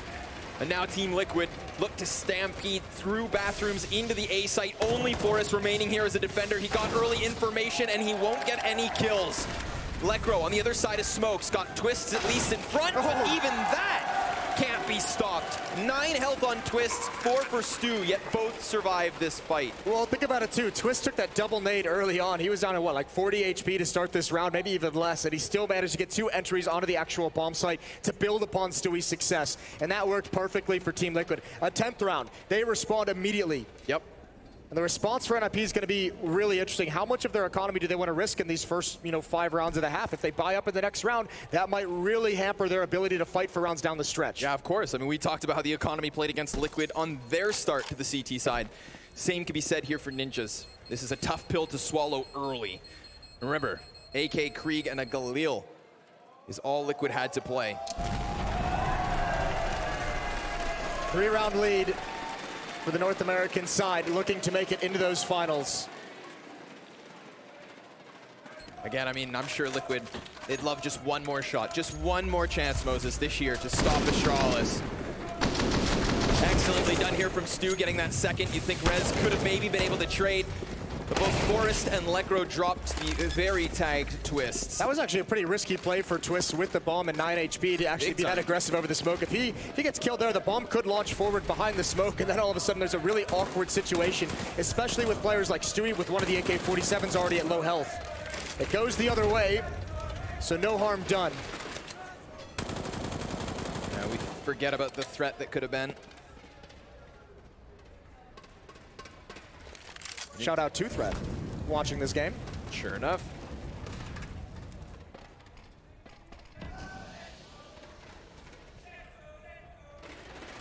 Single M4 on Plopsky, committed deep towards Monster, and right now Naf's got him cut off.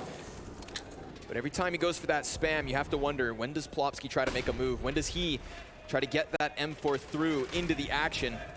Because if he waits too long, it's just going to be a full-fledged hit to the A site where pistols defend on their own. And NIP has taken that risk with their money. Plopsky has to make this play, has to find some advantage. They don't have advantage in utility, they don't have it in weaponry, but they at least have it in information. Can they capitalize on that one piece? Well, with Plopsky so deep through Monster now, they will be able to stack up the site, but again, time's going to become an issue. 35 seconds. A tower of twigs, these pistols, not meant to do much, but Stewie, oh, caught! As he's lining up grenades, Twist's at least able to cut down 1. 25 seconds as Nitro clears 2, but Lekro, unbeknownst to the T's, still tucked away. His Deeg, deadly, we know it.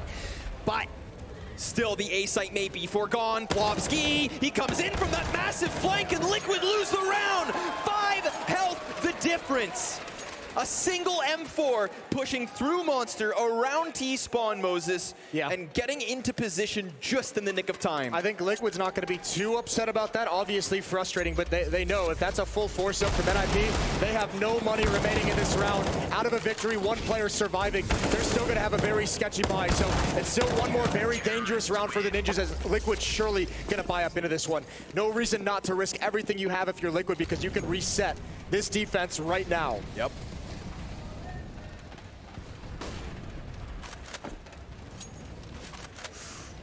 Plopski, dangerous games. And Elige, who ate early grenades, gets finished off by Twist. Content with their 5v4, they can just fall back. If Liquid lose this round, it gets real interesting. Big time.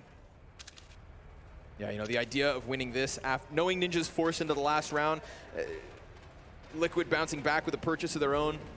You know, a tantalizing buy, considering that they could break the Ninjas. But now that it's a 5v4, you start to contemplate your options. Stewie's looking for that jump from Twist. He's missed it by maybe a second a couple times. The only player trying to cause some kind of presence towards A. Flashbang is out. Nitro looking for Plopski, looking for someone who's positioned themselves on the ramp, but at least they force out a smoke at 50 seconds. Yep. Look at the shift in the defense as well, with the presence given up towards Monster Tunnel. Forrest has rotated over. And Rez getting aggressive in bathrooms for a quick flank down the stairs. Stewie was down there, but now he joins his team. They don't have the manpower. He can't watch the flank. He's got to be involved in the hit. Sure enough. Ooh, deep peek from Plopski, punished.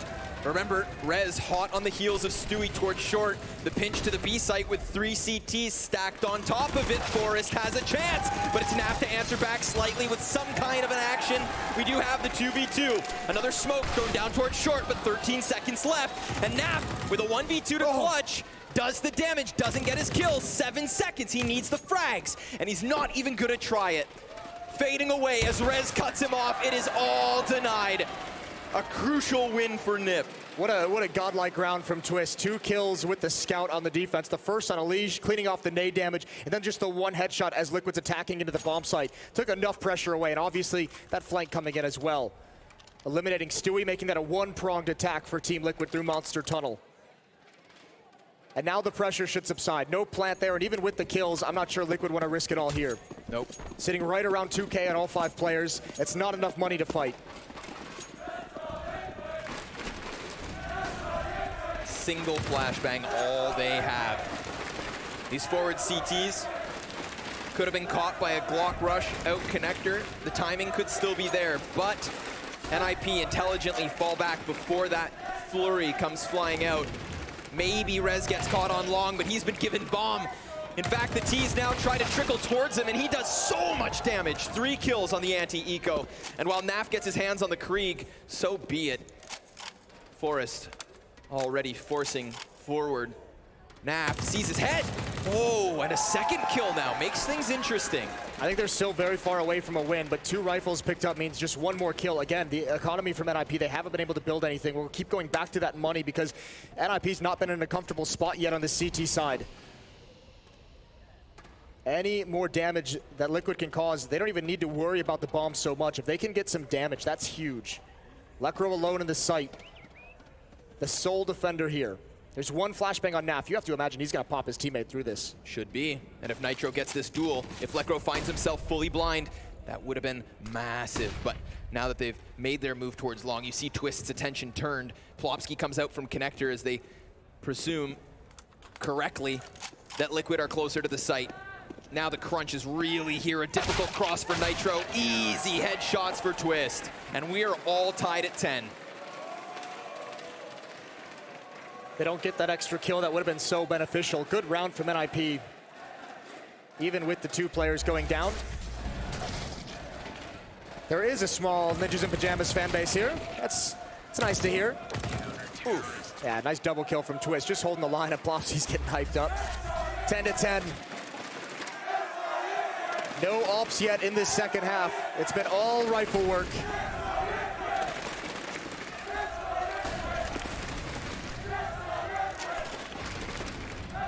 majority numbers towards this B site. Sitting back and relaxing is Liquid.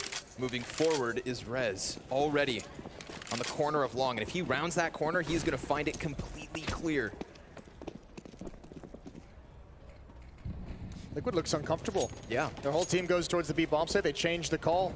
I don't know if it's something they saw or maybe just wanted to switch things up. They haven't cleared out long. They're going to come back and join with the Liege. No utility on him, so he's got gun out the whole time, and that might be a good thing. When does Rez peek towards long? There's no one to watch this. He can have a fast flank, and those flanks have been so deadly. And he started to creep out a little bit wider now. He shouldn't see anything as he peers towards Fountain, but he can backstab 3 players. Oh man, nobody's watching this Nitro. He needs to turn his attention back, and he does just in time. Imagine Rez comes up from party and just clears, smothers what was supposed to be the set piece execution.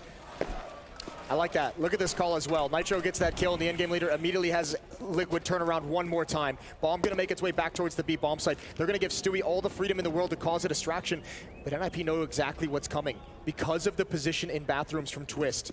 He's got all the information that no players. If Stewie can take the attention away, if he can make his presence known, there's not enough time on the clock for him to flank. Oh man. Twist moves forward. Stewie, if he can hit this B site just as the execute comes in, that'd be one thing, but he has to go. Timing. Oh, wait, that's everything. That just opened everything up because the time was such a huge issue. It's still going to be pretty tight considering where they're at, but they will make it. Naf's going to add one more on top, and Liquid, they wheel and deal across the map, and they've just done it. Good tactical call, good individual plays by Intuition. Yeah. That right there, that's why you love to watch a game of Overpass. Rotations and timings down to a T. Team Liquid with a second to spare. Rotate back up towards that A site. It's also a good indication of why that control of that staircase, danger stairs, is so important. Look how fast you can get between the bomb sites. You can shift your attack very quickly. They do get away with a little bit of one there, and they'll take an 11-10 lead. Of course, because I mean, there's a world where NIP's Twist defeats Liquid's Twists, and if that happens, then Bomb is not going back to the A site. Yeah. They have to charge into the B site. Stewie not going to be able to flank in time either, and that one could have so easily fallen flat. So such a crucial duel picked up. Yeah, that plant was a second and a half away from not even being able to go down. So you're right, that battle was so critical. Even this one, like look how narrow the margins are. And like, Twist even checking to the left first. Like what is that fight? It is barrel to barrel at the top of the steps. And NIP can't fight. They don't have the money. We've referenced that a couple times. They weren't able to build up enough cash to sustain a loss of that caliber. So 11-10 lead, 1 round for Liquid. A good opportunity to build upon it here, and a lot of bodies massing towards the B site. Considering the thread that last round hinged on, and the result that it gets them versus Pistols here in the 22nd round. Liquid with a bit of a saving grace. Already blowing open this B site. Stewie with an entry. Forrest, Deagle in the water, has support from Lecro too, but down he goes. Finally some kind of a response.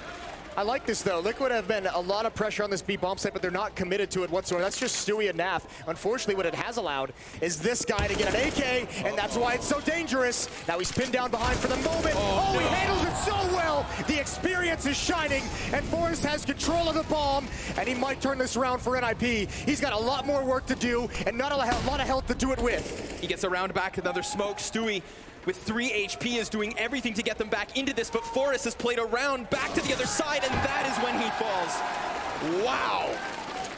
A round that's got to make you sweat. He played that so well. Not just the kills, but the repositioning also.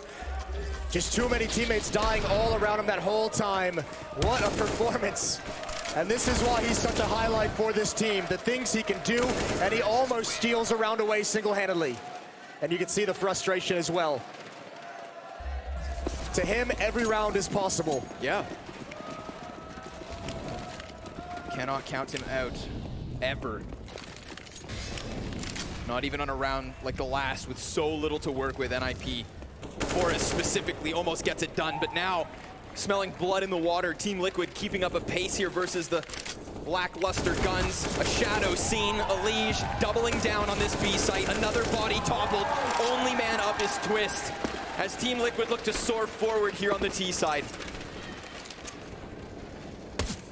This is both halves. Liquid just have a great sense of when they have the economic advantage and when they can just take dry fights into that B bomb site, not having to worry about rifles, not having to worry about nades, just getting in position and pinning down those USPs.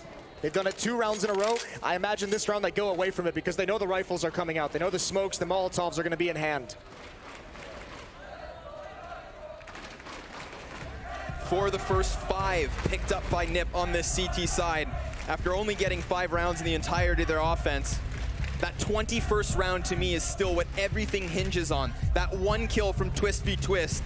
The last second bomb plant that gets them 2 chances versus pistols. Yeah, that might be the turning point of this game. That was a huge swing round. That gave Liquid so many advantages. You're exactly right. This 13-10 scoreline would be turned on its head if it wasn't for that 1 second difference.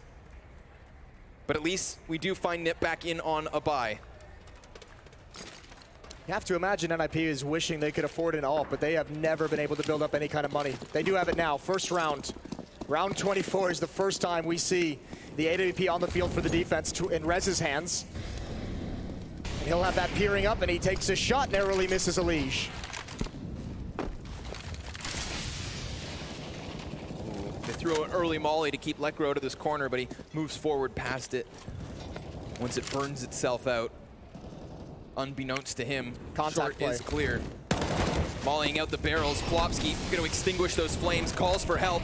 Forrest is here in the water, but he gets blown out regardless, fully blind. He still is able to put one up, just like Lekro. But Stu, again, clawing back these rounds. Lekro's got the cross from short. He knows there's nobody here, so everyone's on site. That was a bold plant. There was nobody covering. If Rez had peeked with the op, it could have been all over.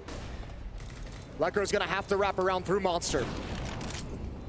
And op still smoked off. Team Liquid take that forward position, both Twists and Stu to the forefront of the site. Nitro holds the back line. By denying Lekro, you have to wonder, do these 2 last players make their move? About to give Liquid their 14th round. Rez still comes in now from short, seeing them so deeply rooted on the bomb site, they call it quits. Yeah, the problem is with that AWP, you can't do anything. You have to let your teammates give you the opening, the opportunity, because you need that weapon in your hands. 14 for Team Liquid. A great round, a great hit.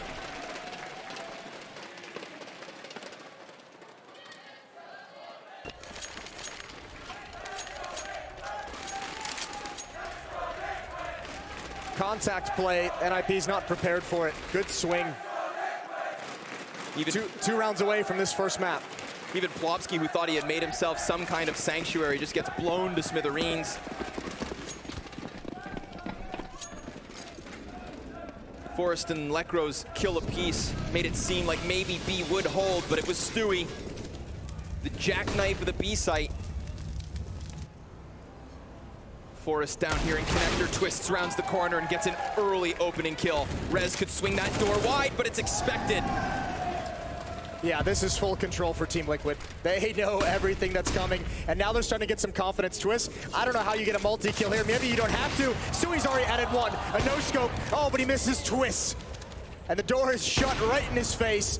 Lekro does add 1 onto it, but they know they're in the position of the remaining 2 players from NIP, so they're gonna get a free plant at this A bomb site. And again, does NIP, do they go for this retake? Do they want to risk the AWP and the AK-47? That might be the entire map on this decision. Oh, and they don't suspect the Liege to be so forward pushed, so that's an easy frag to the AWPer. Value thrown to the wayside. Twist chucked into the wastebasket, and Lekro left to move past his corpse. 1 versus 3. Does he try this? Or do they just give Liquid their 15th round? Oh, he's done it. At least able to procure himself that AWP. There's no kit. He's going to try to draw them back onto the site itself, but so be it. Done, Moses. A 15th round for Team Liquid. A 15th round, and Liquid is, they've caught fire right at the end, right going into match point. It's been 5 in a row to get here. Ever since that round that you mentioned, they have been unstoppable. Yep. All the right reads, all the awareness. 5-round spree that, as you just said, hinged on that 21st. Counter-Strike sometimes disgusting with the way it relies on a millisecond, but a masterful act of offense from Liquid, looking to close this one early and move the series to Mirage, their map choice. Shouldn't be easy though, at least NiP find themselves back with a bye. Control of the short waters already for Naf and Stewie. A boost gonna come in as well. Gonna try and peer over into this B bomb site, see if they can find anyone. Waiting for the timing of it. Meanwhile, NIP aggressive stance in bathrooms towards A. It's been a heavy lean towards this B bomb site for the attack. Now against FaZe, Liquid had a lot of advantages. Oh, there's a good find. There's a freebie. Clean little one tap. Plopsky's down, a follow-up nade as Lekro spams through. Even that does damage. Liquid have such perfect reads at the moment. They're feeling the game in a way that NIP cannot match. Yeah, we question their comfort here on Overpass, but I feel like these last few rounds have just been smooth sailing. At least each of the B defenders gets a kill and Lekro doubles down. Man advantage for NiP. Looking to lock off this B site as the two A defenders come scrambling downwards, trying to hold. But Team Liquid falls silent, and with no presence inside of Connector, they don't know if they've fallen back. A smoke that indicates they are still here. A bomb plant as the fire starts to burn the feet of Nitro. He gets away with 0 damage. Health advantage over Lekro, the front runner on this retake attempt. Utility near non-existent. A smoke and a flash that remains. A double defuse kit. Twists, locks himself back into short as Nitro finds sanctuary on Monster. A flash meant to move them further. And Nitro yet to swing. A bomb tap meant to get the peak. Twist comes in with a kill. He's smoked off, but there it is! Team Liquid, 16-10 on NIP's map choice where they are meant to be comfortable. That is a dominant win. It was close for a long stretch, but once it got to 10-10, once Liquid took control in that second half, they ran away with it. It was easy from there. A good win on Overpass. We're heading to a break, and then we'll get the desk.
Was one of the lowest rated players in the...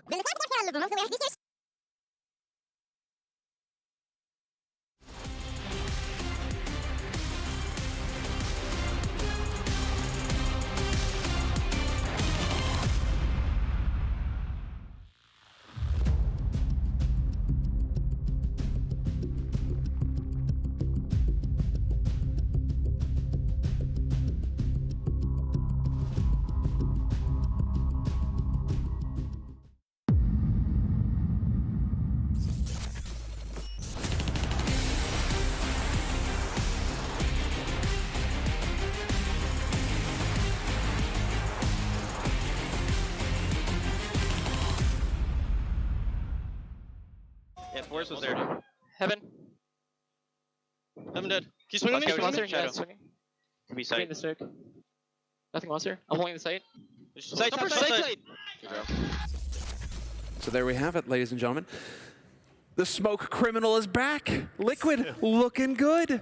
they managed to turn it around, actually, in the second half. They actually started to play a solid game. It was a little iffy there at start. It was a good start for Team Liquid. It was a good game. I think they didn't really have to try that much. I think Stu2K had some more impact. We kind of have been asking for that throughout this tournament. It's been a rough one so far for him. As for NIP, again, it's like they had one chance of getting into this series, and that had to be an overpass. They actually got off to a good start, leading 4-2, but from that point, it felt like they just fell short once again. It's the same thing over and over again when we're talking about NIP. There is potential, but when it comes to depth within the map pool, depth within the maps, they always seem to fall short. And I'm starting to get a little bit, not necessarily frustrated, but I'm starting to get a little bit sad on their behalf, because they have the skill, they have the potential, they never seem to realize it. Yeah, they made it a competitive series for sure, and I think there are two elements that went massively in Liquid's favor. First of all, the A side, we talked about it, Elige and Nitro. Once they started picking up the AWP, they began being aggressive. Nitro was making the difference. Elige was always good for 2. So the A side became suddenly very close for NIP. They had to spend so much utility just to get to the bathroom. And the other element, as you said, Stewie on B. I believe that 80% of the rounds they challenged Stewie, he got away with the multi-kill. Every time. Monster catwalk, monster again, double AWP, he was there. So suddenly that T side from NIP fall flat. Now you move to the second half. They had a way in. Forest almost offered them a way back with this crazy 3K. Didn't pan out, but at the end of the day, Liquid was just a better team. And this is where you have to wonder, is this going to be a Liquid? When you look at this Liquid and what you're seeing against Nip, Nip's performance out of the question here. Sure. What do we think about Liquid going up against Astralis if they are to make it through Nip on the second map? That's speculating, right? But I think it's a bit of speculation. I'm willing to go there, though. I like it, though. I think Stu2K playing at this level is definitely a great sign. I think he's one of the most influential players within the Team Liquid camp when he's playing well. He can do so much on his own, and if he can get multi-kills against a team like Astralis, then we look at a complete new matchup. Let's not forget that when these two teams met in the first round, it was a very close, very competitive game. So again, Stu2K playing well, that probably could change the tide, and put some more pressure on Astralis. That being said, though, NIP coming into the second map, it's going to be rough now. It's going to be super rough. Listen, we painted the picture of Liquid having two weaknesses when it comes to individuals this event. That was Stu and Nitro. Well, they both showed up. They're both here. They both had impact. So that is a very, very, very scary prospect. Now, as well, on the side of the Ninjas, Blobsky, I'm sorry, but he's missing. He needs to be there. I've seen him shaking a little bit with the aim, being a little bit impatient. This is how you compensate when you have that, that pressure. You're trying to force the issue. You're trying to be aggressive when you shouldn't do. He had these moments. I can see the pressure in his eyes when I see him play. Granted, that's okay. I don't criticize him. He's going to have, a path to learn. But today, that's the big day. He needs to step up. And is this something that Forest, PETA, right, the back line and the veterans, is this something that you think they can help him going into the second map to try and get him up there? Or is it too much to ask? Listen, August, you're talking about the second map. We're talking about a player growing as a professional. You're asking them to turn him into, it's a fair point. One map to the other. That is so hard. Maybe he can. It was a fair point, and I was just throwing it out there because I was actually waiting for this right now. I was told that we were getting an interview done with Stewie here. So let's go ahead and hear what the young man has to say. Well, before this series started, Stu2K was one of the lowest rated players in the tournament, but that performance on Overpass has gone a long way to rectify that situation. It seemed like all you needed to do was head down to Monster, grab yourself a rifle on AWP, and it was guaranteed 2 kills. How did you feel about that performance? I felt a lot better, definitely. It's been a long year, a tough second half of the year. I definitely haven't been performing well at all. But this game, I think I just went to the game more about no fear, more focused about myself. I'm not hyping up the team that much. They're holding their own, so it's pretty good. I felt like I had a lot of chances this game, and I took advantage of it. Well, talk to me about your defense in that first half, because not Liquid, you're Liquid, NIP taking things slow, and at first it seemed like you left the A site vulnerable. How'd you fix it? I'm not too sure, actually. I felt like their overpass, we thrive against their playstyle, and we do pretty well against it. They did nothing special. They just defaulted the same way as any other team does. They didn't apply that much pressure at us at B as if Astralis would. Astralis does that pretty well, so it puts me and Russ in very uncomfortable spots, and it makes us lean towards B a lot. So for us this game, we were just leaning towards A a lot, playing 4A, and we weren't even able to hold A with 4, but we still did pretty good on the CT side. Well, it's your map pick next, Mirage. You could 2-0 this, so I'm going to let you go and get ready with your team. Thank you so much, Drew. Let's head back to the desk. Thank you, Stewie, and thank you, Frankie. So, there you have it. As far as default plays from NiP, is this something that they need to keep going into? Because Mirage is going to be, NiP just lost their map pick. Now they're going into Liquid territory. It's going to be Mirage. And if Stewie's hitting shots, a little bit more freedom to make plays on Mirage, that could actually play into his wheelhouse. Coming into this game, I think it was a clear-cut case of, you know, if NIP wanted to win, they have to step it up. They have to play some of the best Counter-Strike we've seen this iteration of NIP play. Also, it was kind of in Liquid's hands, so to speak, that if Stewie 2K and Nitro didn't show up in, then yes, there would be a chance. Now, we see Stewie 2K play well. We see, you know, the rest of Team Liquid playing well as well. I think it's out of NIP's hands at this point. Obviously, it sounds rough to say that, but if Liquid is playing up to the level, you know, that we know they can, then there's no way NIP can bring this one. Yeah, listen, I tend to agree. I think all the lights are green for Liquid right now. All the individuals are showing up. They had 2 rough starts in terms of halves, but they always got back into the game. And when you just think about the weapon rounds, where both teams had weapons, there was no discussion. Liquid was all the way up there. So going into Mirage, you know me, I like to think it's possible. I like to dream, but I think it's time to wake up. You know what? I would love to see it. I would love to see a close game. I would love to see Forrest go off. Whether it's going to happen or not, yeah. I was not expecting that from you. Yeah, I was expecting that from Maniac. When Maniac didn't mention Forrest as a key to victory for NiP, I was like, oh man, he's grown up. He's changed. What is going on here? Now Pimp, you're the one picking up the slack. See, this is true team play between the analysts That's how we do. One sets up for the other, exactly. You're talking about team play on the stage. Right here at the desk, we got it all in spades. I mean, as far as predictions are concerned, can we look at it as how it's going to plan out here? Are we sticking with Liquid? Yeah. Yes. Definitely. You know what? And the way it happened. I'd be surprised if we go to double digits, but I'd love to see it. All right, so moving in before, we have to actually touch on something that we've been doing all throughout the year, and it is called an aim challenge. The pros did it, but it turns out so did the talent. So now we're going to see how that panned out. Welcome to the 2019 Betway Aim Challenge Final. Our 4 top-scoring talent champions, Maniac, Launders, Scrawny and Pimp, are going to battle it out 1 versus 1 in our semi-final for a spot in our grand talent final, with the winner taking home the ultimate prize. So let's see who's the fastest at gunning their way around the Aim Challenge map.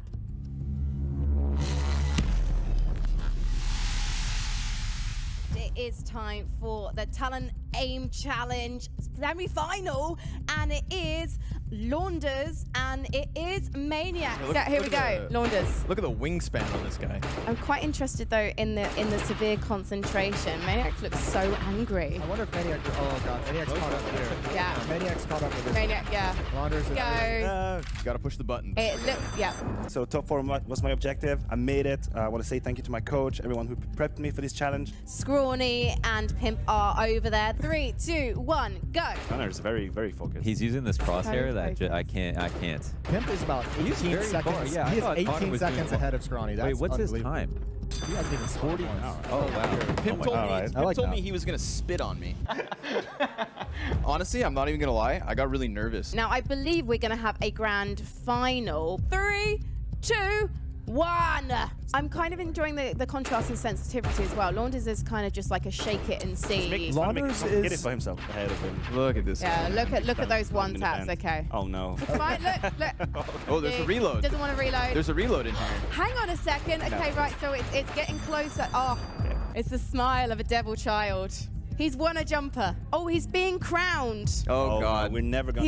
He's literally he's the crown prince of Denmark, and we all know what happened at the end of Hamlet. It does see. Yeah, I always felt like a king. Excellent. Yeah. Well, I'm willing to grant that you're the king of the desk, Pimp. Congratulations, you're the Betway Talent Aim Challenge. For the talent winner, you're the champ, you're the king. How's it feel? Are you guys surprised? No, not at all, actually. When I think about it objectively, I was trash on that talent. I did so bad. Overwatch, it just ruins your aim. You don't need aim. So. You know what? It feels good to beat this guy sometimes. You know, sometimes he takes a hit on me up here. So you know, to That go has back to to him be- in game is always great. Has to be the lowest point of my career, right here, right now. This aim challenge. Losing I've against seen lower, to Launders. be honest. Wow. Yeah. You've seen worse? Yeah, I've seen worse. Okay, And you can played on someone just Titan. pull out the games we had against each other, tweet at us? Let's see Actually, where I it would is. love that. Yeah. That would actually be Let's fun. see who's the most Because when you have successful. Chad, he has to say all the time that he beat me once in one tournament or 20 years now. I don't know, between us, I think it's maybe a fair 50-50. Nah. No? No? You're going to leave it at that? I won, you know. Yeah, you've got the winter jersey. You've got the sweater. I mean, it's great. It's cold in Denmark. You know, that's really thoughtful It's of good Blast. size as well. Betway, I you feel know. really hot in here. It's great. You know, they took into account that you've filled out a little bit. That's right. Got the guns, but who else has got the guns? Turns out the teams do. We're going to be getting into the second map in just a few moments. We're taking a quick break, and we'll be right back.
Back in action, NIP falling on overpass, but Liquid just a bit too much to handle. I mean, they came in hot. That real hinge round, again, we talked about it. Let's just touch on it one more time. That 1 second plant, Moses.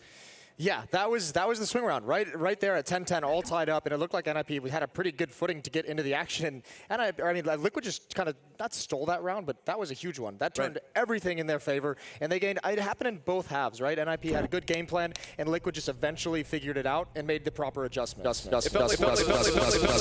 Felt like one of those moments where we had all of a sudden, like once that happened, once they won a round in such a minute way, Liquid's confidence just boiled over, and they used that confidence to just run through NIP, or at least what was ever left of them. But enough of overpass, because here we are, the second map of the losers bracket finals. NIP to the CT side. If that's an advantage they can work with, then so be it.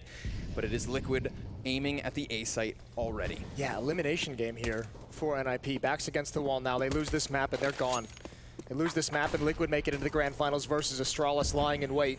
And already up the A ramp. No presence here for NIP. They are very far back, just making sure that even if Liquid get the site, they're at least contained, that they cannot push towards CT spawn. They cannot push towards jungle. No utility left for Team Liquid as well. It's all battles from here on out. A tough one. The old Classico 5 versus 5 retake attempt. Elige inside a sandwich. He will finally add a kill to the board. Traded back and forth. Not nearly over.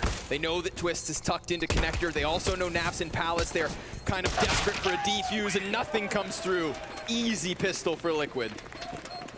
Nice and clean. Yeah, that retake never had any legs beneath it. That NIP never got that going whatsoever, so that whole idea of containment just didn't pan out for him, unfortunately. 1-0 for Liquid here on Mirage. Looking to build upon this, and yeah, it's got to feel like a weight off their shoulders that they just got overpass behind them. They don't have to worry about it at this point. Except for maybe in the grand finals, but they don't have to think about that quite yet. Yeah, I mean, they've been talking about it, right? Map by map, and I feel like with Astralis coming up next, that's how you've got to take it. You also don't want to be sleeping on NIP. Individuals that have kind of shocked at times. Forest has an amazing opening day. Faltered versus Astralis, but who doesn't? Alas, silence falls across the map. Again, I mean, Liquid just love taking liberties on rounds where they know they have such an economic advantage. Not afraid to just swing out top mid very quickly and take whatever fight there will be, even if it's a scout, even if it's the Deagles. They force an early smoke out of Twist, who probably didn't want to use it at that point. 2 smokes left and 2 HE grenades for the NIP side. Point of danger for Elige is Twist, and that smoke is going to neutralize his vision, deny information as well. Nobody showing face at all. Oof. Well, that's why. Show your face and it gets ripped off. Plopsky dropped from Ticket. Well, now the tough part is you can make your way up connector, you can make your way up catwalk. So NIP have a decision to make, and at least for the moment, they have the right call. 3 players towards this bomb site. Twist on catwalk, the only one. Stewie, not prepared, but he does win the fight anyways. The kill doesn't come out quick enough. Elige is gonna fall. That's in connector, not a huge deal. The B bomb site still under a lot of pressure. Plenty of time for Liquid to take this cautiously, but they just swing. Those rifles, again, so confident, and maybe they shouldn't be. Forrest is still here. 2 players to find out in the open. Nitro with the double. And Rez just gonna save the AK-47. The damage was there. Poor Forrest still expecting a window peek. Crosshair adjustment that's too much to ask for. So I was curious whether we were gonna get another bomb plant with 5 alive. NIP just trying to hide in this round until Liquid would have been corralled towards either site. They wanted to head towards B off the get-go. And if there's any turning point in that round, it's, you know, that Deagle duel versus Stewie on Cat. He gets the best of the latter player despite being surprised by it. If he falls, everybody comes in off of apartments. And with Catwalk under their control, NIP could have thrown a much stronger defense. But regardless, it's 3 alive for Liquid at the end of this. Excuse me, 2. Bomb blows Twist to smithereens. Yeah, that's all right. They'll be fine with it. No big deal. This was a great tap from Stewie. Good control of Catwalk afterwards with his follow-up kill, even being a bit surprised by his presence. And then Nitro cleans it up from there. They have that 1 AK-47 to worry about in Rez's hands, and that's about it. Looking like Liquid is going to be Out to a clean 3-0 lead early on in Mirage, unless Rez has something to say. A couple of deagles added around it, but not even armor. Elige already looking for his duels. That's one of the lesser opponents taken out of the equation. It's all very much a mid-crunch here from the Ninjas. All about pulling crosshairs away from Rez so that he can come wide and knock them back with his very own AK. I bet NIP wishes they had one flashbang at this moment, but you can see Elige after that one kill just backs all the way up towards mid. He's like, yeah, now you know that I'm here, that there's presence, but I'm not going to be susceptible to any flashbang play that you might have. One more easy kill on top of it. Lekro might be next up. Rez is all alone, essentially a 1 versus 4 at this bomb site. He's got the first. There's the follow-up peek. He adds another on top of it, and the deagle. Rez has done his job, and Lekro's done it even better. 2 headshots with the deagle, and this round has turned so quickly. It's all Rez alone in the bomb site to hold on, and Elige must try to recover. 1 versus 3, and he misses his chance on Force. That's a lot of damage. So much, and it's not enough. Lekro with 3 frags, 2 headshots with the deagle, and a follow-up to clear out Elige. Once he makes that window drop, everybody knows exactly where he is, and they respond accordingly. It really did seem like all they were going to have was a mid-crunch nip, but Rez given a chance to position behind that triple box, and from there he makes magic happen. NIP robbing around and getting on this board early. Not only winning a round, but forcing Liquid into a very awkward spot where they force up with only 2 rifles in the mix. We saw him win one of these force-ups on overpass. They at least had a Krieg in that round. 1 AK is on ramp. That's in Elige's hands. How aggressive does he want to be? He's got 1 towards CT spawn, 2 towards connector. Liquid patiently looks like they want to set up with this map control, with top mid controlled by Stewie. A pinch, a crunch between connector, and that smoke is I don't know, bit shifty. A little shady, I don't trust it. Ooh, dodging bullets, dodging nades. That did 1 point of damage. Yeah, went way too deep due to that boost up. He's lucky to get away with his life. Still, nades running out for Team Liquid. That'd be a big kill to find. Nitro very low. Molotov going to come in afterwards. Twist is going to be forced away, but Elige has gotten into great positioning behind in window room, and it doesn't even matter. Immediate headshot from Stewie. They had Forrest trapped. He did a bit more damage before he fell. Stewie dropped down to less than half HP, but regardless, they have that man advantage. Elige is in that position to cut off any rotation. Twist goes for the peek and never expected Elige already up catwalk. And now it's NIP feeling the pressure against these deagles, against the upgraded pistols. It's just Lekro. Can he have a spectacular round one more time? They're streaming around behind him. There's the first kill. But he adds 1 more onto it and make it a 3rd. What a spectacular performance. And I think he just pulled it back in NIP's favor. 15 seconds and Elige denied, so it all falls onto Stewie. And the CTs haven't turned back yet.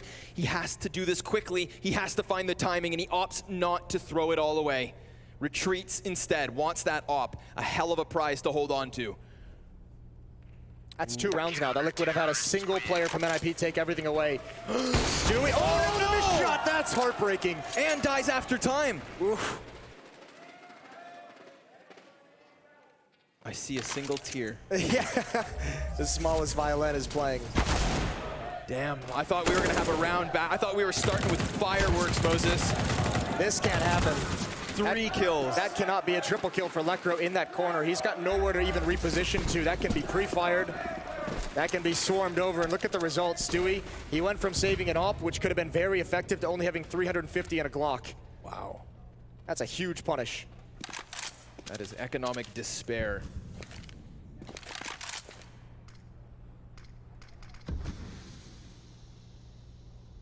He all-ins and comes out with nothing. Obviously now Nip's set to take the advantage easily at that. Team Liquid, 1 flash, 1 smoke. A P250, it's not even a deeg. But they'll still bide their time. Then try to rush up, catwalk, Twist, gonna come back in with Forrest holding this, and it looks all too easy. Elige will nab 1 and grab the M4, so Lekro gonna try to chase him down, but he's getting shot from the window drop. Twist has gotten into the action. He can grab that bomb and M4 and sprint. Sprint for the B site and just try to plant perhaps, but not even. Caught in the sky. He dies, and 3 survive for NIP. Yeah, too much utility for him to feel safe on catwalk. He would have loved to have reloaded and been able to take that a bit slower, but the Molotov forced his hands. And we'll get a bye here from Team Liquid, despite the fact that Stewie's going to be relegated back to Deagle and utility.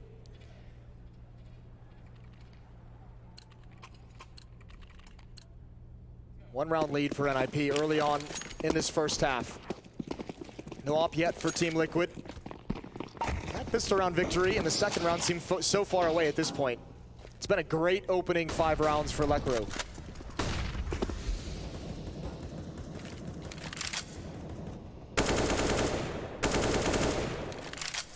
Mid has really been set as the stage thus far on Mirage. Gonna be working through underpass yet again. Stewie trying to set up Elige, who has lackluster utility, but at least he's got that gun. Rez ready on this side of the smoke, but he opts not to jump through the window. No, Elige is just gonna tuck himself away outside it. Yeah, but he's got to be wary of this. Yeah, certainly you're looking for this exact peak. Rez in a lot of trouble if he goes for this advantage to Elige. There's the Molotov, good win, good headshot, but with a flame spread, he can't run through them. And I think he's fortunate to stay alive as the flames, oh, they just reach him at the end, but not enough to take him down. But Forrest moves into the position that was just cleared, so that's another point of danger that will not be expected. And all the while, we still have Plopsky in the windowsill. That's a good chip, bit of damage done by the grenade, and an op shot from Twists. Comes in from Ticket. Forrest falls back as Elige tries to get up connector, and he wins the gunfight, pushing the man advantage back into the favor of Liquid as bomb goes down. Oh, they found themselves a phenomenal bomb plan. I don't know how you retake here. There is a flank coming in from Lekro. It's going to be very late and middle, and that's going to be a lot of information once he eventually gives it up. And Elige is still here. He's tucked away with low HP. I don't think Lekro has the time to hard clear and deep clear towards underpass. He might find Stewie. Elige turns the corner. Stewie can now turn, but that's 3 quick kills for NIP. They've done it again. Nitro, does he have another clutch in him? 1 versus 3, and Plopsky doesn't clear it out. No. Oh no, he waited way too long. He had it. He even had the lineup on the bomb. Incredible. He froze in the moment, but it was all set up perfectly. Plopsky, he had that feeling, that intuition. Someone's got eyes on him. He could feel the cold steel of Nitro's barrel. Ha! I don't know why Nitro waited so long. I'm not going to lie to you. I thought they had enough time. I mean, the bomb timer ticked so far away, even if you don't go for that kill. Elige just dropped like an F-bomb and then looked at the camera like, oh, guilty. He's like, oh dear, I'm sorry. I didn't say that, Mom. A set smoke piece maybe for the A site. Just trying to get a plant on top of it. That was a strong plant for them as well, but 3 kills for Nip on that retake. Just dismantling what was the man advantage. And talk about dismantlement, they get pulled apart. Everybody dies as Nip find fire. And this is what having strong players like Rez and Lekro can do for you, is the fact, I mean, Lekro, those 2 rounds that he had, the 3 kill at the P bomb site, the 3 kills at the end of the 3rd round with the Deagle, like those are the 2 rounds that gives NIP the time to really kind of plant their feet. And unlike Overpass, now they have money. Now they're not on the verge of being reset the way they were on defense there. They can feel a bit more comfortable, take a few more risks. They have refreshed utility every single round, feeling much more comfortable here on Mirage. Quick plays towards mid, yet once more. Plopsky on the other side of the smoke, though. Oh, face to face. Elige bests him. Rez blind all the while, but Lekro trades immediately. Very wary of a B-Apps hit, but there's nobody there. Everybody from Liquid trying to get into this A site. It's a quick trade back from Stu, but Twist moves forward, through and through. Dropped as Twist takes the high road, but Forrest again, the trade so efficient, down into the 1v1. And with that bomb just planted, there is so much time for Lekro to try and piece together this clutch. An impeccable start here on Mirage as he finds himself 10-4. But he has no idea where Naf's got off to. And that nade isn't going to do enough damage to clear him out either. And the time is too far gone. Even if Lekro throws the nade, he doesn't have time to clear any corners, so Naf has a huge advantage here, and he's got to just go for the peak. It's so close. He's taking his time, and he's found it. He's got it at the end. Great play from Naf, and finally Liquid grind themselves into a victory. An incredible back and forth affair, though. Those trade frags were so efficient from both teams. Rapid split up the A site. Twist getting aggressive like that on triple stack. Oh, and Forrest coming out from the cubby. I mean, you've got to give a shout out to Naf. That's a quick reaction to get over to snap over to Forrest that fast.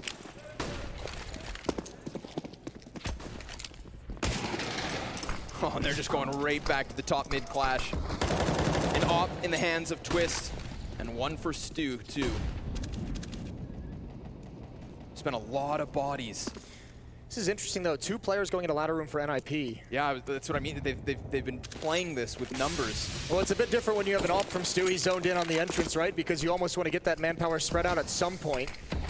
But if Forrest tries to leave it when Stewie's zoned in, that might just be an easy kill. They're going to hold it for here. They're going to double up and stay in this position. A pop flash for a Legion towards ladder room could be perfect. Oh, not even needed. Forrest dies, but nah. Surprise, surprise. Rez trades it quickly. The setup works, but now they have every indication of where Rez is. He'll be able to use the smoke to get out. But still mid-control for Team Liquid. We have it, he's gone. Tries to put the Molotov to deny connector, but they go forward instead of back. Naf trades, and Nitro slays one more, opening up this A site. They're gonna go for the catwalk plant. Rez peeks into it perhaps, but Stewie waits for exactly that. Tough position. If Stewie misses that shot while he's out in the open, he's in a lot of trouble. Do they go for this? They're getting closer. And now in a 2 versus 2 with Lekro already having footwork towards the bomb site. They would have to get Naf out of Palace, a difficult task. But bomb's not planted for him on the other side of Triple here. This is a connector plant. Stewie meant to stay alive. Instead, he dies. It's very much on Nitro to go for the peak. Now that's a fake tap. Naf, 1v1, low HP. Let's see if Lekro can seal this off. Nope, not with the bomb so far gone. Time on the side of Team Liquid.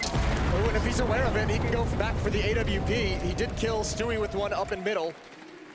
But that's 2 big one-on-ones for Naf to close it out, back to back, to get Liquid into the victory. And yeah, they're not winning with a whole lot of players alive. This time 0, previously just 1. But the economy for the CT side is much harder to manage. So with these victories, with these plants, Liquid should still have an advantage. Painful reactions from Nip, knowing that they have just let Liquid slip back into what could very well be a lead. Single AK for Lekro, already revealing itself in mid-window. Nice timing on the flash, but no kill off of it. And poor Forrest. Oh, poor Forrest. He has 4 Ts barreling towards him, and Stewie clears it immediately. That MAC-10 making space for the bomb plant. And then one better. That single AK cleared. Yeah, but if Lekro had got a double there, he was so close. If he'd had another round where he turned it, that would have been so disgusting. A chance for Plopsky, and he's got Naf. Low HP with that peak, but this backstab is just so brutal. They're not going to get away with anything. Alicia's going to make sure he takes all these guns back into the control of Team Liquid. A double spray right through the head of Rez. Yeah, and you see Twist immediately kind of lean back. He was ready for his flank, ready to get into action, but Alish clears it. Any hope? Alish, 14-9. 10 rounds deep here on Mirage. He had a fantastic start to Overpass as well. Really got the momentum rolling for Team Liquid. And what's nice too is that he wasn't alone. We praised Nitro and Stewie. Again, coming into the series, 2 lowest rated players at the event. Still not performing as well as you'd like. Nitro with those 3 kills. That fluffed clutch that he had earlier, that was a very winnable 1 versus 3. Yes. Can't say that too often, but I enjoy it. Stewie only had 7 kills as well. It's Alish, he's continuing his dominance from Overpass. 14-9 so far, but Naf with the 2 clutches is having impact as well. Took time for them to get the ball rolling. This time Forrest just goes straight for the duel, loses it. Twist fully blind in no man's land. Alish just rips them apart in middle. It's unfortunate. Plopsky with 1 kill, but cannot transition down. I like the call from NIP. They've been getting destroyed by this mid-control from Liquid, so deciding to get aggressive and trying to regain that in their favor, just unfortunately you're running into a hot hand. Alish is just a beast at the moment, and with a flashbang provided from his teammate, able to rack up 3 kills very quick. There's no recovering those rounds. I respect the aggression from Ninjas to go for that top mid play. You know, they're not shying away from Liquid at all. But the timing on that flash just set up Elish so nicely. And poor Lekro hunted. Cleared as Liquid steer themselves to a 4th round in a row. 3, excuse me.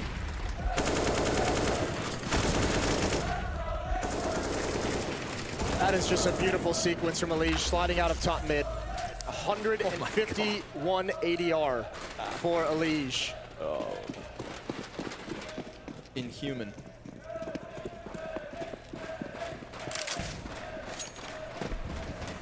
What should be a quick one.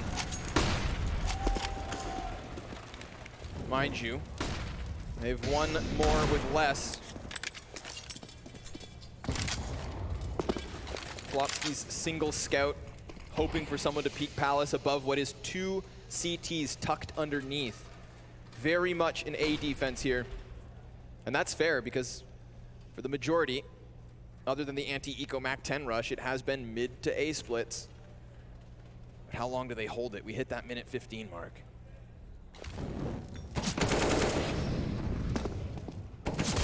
Ooh, they get aggressive. Twist gonna hold that push, and I like the fact that Liquid just saying Elish is a beast at the moment, letting him do his own thing on his own. Yeah, Letting the hot hand kind of dictate exactly how he wants to attack these portions on the map, and he's found a free bomb site. Liquid's gonna come on over. They'll take their time making sure that B Halls is cleared out. Stewie leading the way, but Elish has cleared out the rest. Only one position still at Van left unchecked, and Forrest is gonna rotate back and do a whole lot of Nightmare. And Liquid's already in position back in T-spawn. Only 3 players here committed to the B bomb site. They're waiting for NIP to kind of try and rotate to try and save their weapons and see if they can just close them in. There's no rifles on board, so nothing too valuable to take away.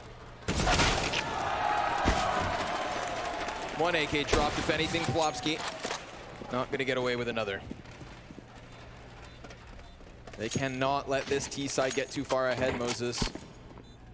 They've already lost their map choice. And again, it goes right back to the previous map that we saw. Once Liquid gets the advantage of the economy, they just seem to be able to run away with it. Yep. NIP not able to do a whole lot to stop them. So Yeah. they're going to have to recover very well. This is now, what, 4 in a row? Maybe 5? 5. Just like Nip did. 5 in a row. From 2-0 to 2-5 to 7-5 now for Liquid. But I think it is that. I think it's the confidence that comes from having economic control, from having in the back of your mind the knowledge that you have another buy. It really allows Elish to just try and be that one-man army, and oh, is he ever. Well, and there's the other side of that coin where it's the confidence of Elish just going nuts. That you know, you just feel like no matter what happens, Elish is going to be able to bail you out. Whether it's opening or closing, Elish is going to be there with this kind of a scoreline and this kind of a performance, still just in the first half. What's he up to now? 18 frags.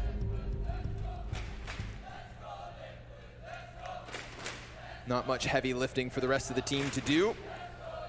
We do mention those clutch rounds from NAF. That's why they've been able to establish an early lead, so props to him.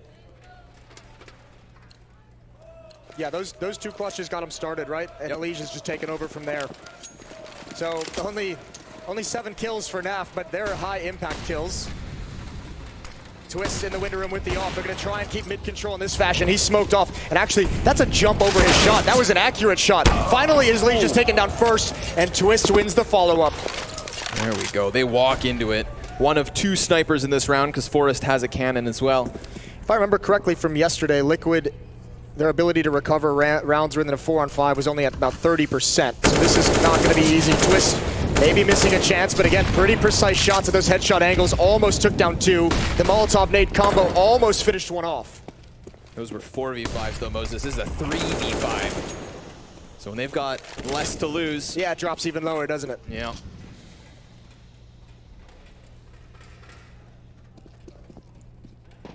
They'll retreat, try to set something back up.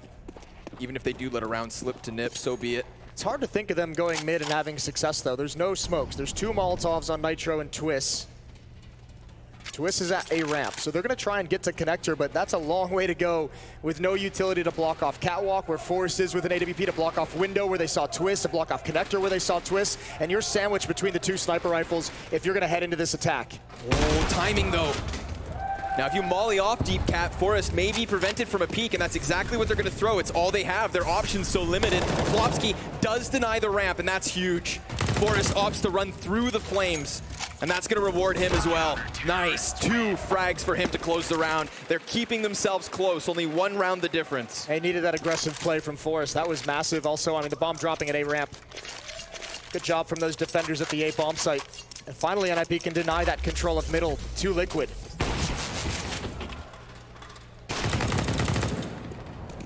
7-6. Down the stretch. Just 2 rounds remaining in this first half. Visual frustration, and understandably so. Missed it by a millimeter there at the bottom of connector. Still, at least both those ops move forward. Double ops coming out late. Some economic issues in the middle of this half for NIP, kind of left them out in the rain.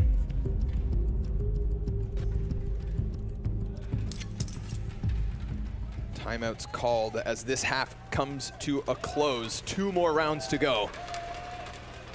Excuse me, only 1 of those ops was held on to. Surprising. That seemed like it was in a very recoverable position. I figured they would have saved it as well. Either way, at least they've still got a very powerful buy. At least they've still got 1 of those. Force drops the op over to Twist. Maybe Force made the call to switch back into a rifle. Heavy play towards the B bomb site. 4 members of Team Liquid here. Elige lurking in middle. It's just Lekro alone, but he's got a Krieg, and the last time they came his way, it was 3 kills that he held onto, but he's looking in the wrong direction, and he's largely ignoring this B bomb site. Oh no. And Stewie didn't clear to his left, and there it is, another double for Lekro. A second headshot, and now the rotation is here. Even though he falls, he's done his job. Yep, cutting the numbers down by 2 is a good way to get the ball rolling, but Forest just stampedes straight into the site. They need to deal with him, and they will. Nobody else here to trade him back. But the flank, a huge flank on both sides. The Apps one hits first, so that's the bomb thrown down, but they don't know about Elige. And Twist rounds the corner with a kill, but then is completely denied. He's gonna jump out from the window and nab another. Oh, 3! Elige! Magnificent! What are you supposed to do against that? He is having a game. All 3 kills. And an ovation from this crowd here in Bahrain as Elige wants to carry Liquid into the grand finals. Oh, Rez just a second late on the peak. Lose indeed, Moses. That one's got to feel good. I mean, giving up those first 2 kills to Lekro is one thing. That flank hits first from Nip. They're thinking they've secured the round, but they fall prey to an unsuspecting flick. Listen, but Twist and his op have been the only things that have been able to put down Elige in these past few rounds. He had the opening pick on him on Catwalk just previously. Now finally grabs his head through the edge of the wall. Smokes going down. Standard set piece. Naf falls. Another 3 versus 5. And they have to commit here. This is all their utility, and I think it's already done. Yeah, from bad to worse. Stu can't get anything rolling. 5 survivors for NIP as they close this half. But again, just like on Overpass, things as near as can be. 7-8 the scoreline as we'll swap things over. A defensive side on their opponent's map choice. A tough one for Nip. Liquid looking way too good, so we'll see after the half.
Almost good on this guy.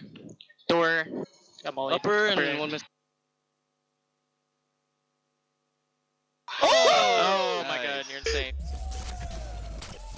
A lot of wooing. I would have been way more excited than that, but what an impressive half from Elige. He was an absolute monster. He ended with 21 kills, and how much ADR is that? 139. That's kind of incredible. He went beast mode, and he is looking to get Liquid into the grand finals coming up just later on today. Also winning that one clutch. The only 1vx situation that happened here on Mirage, and it belongs to Elige with 3 on the flank at B. Just kind of incredible.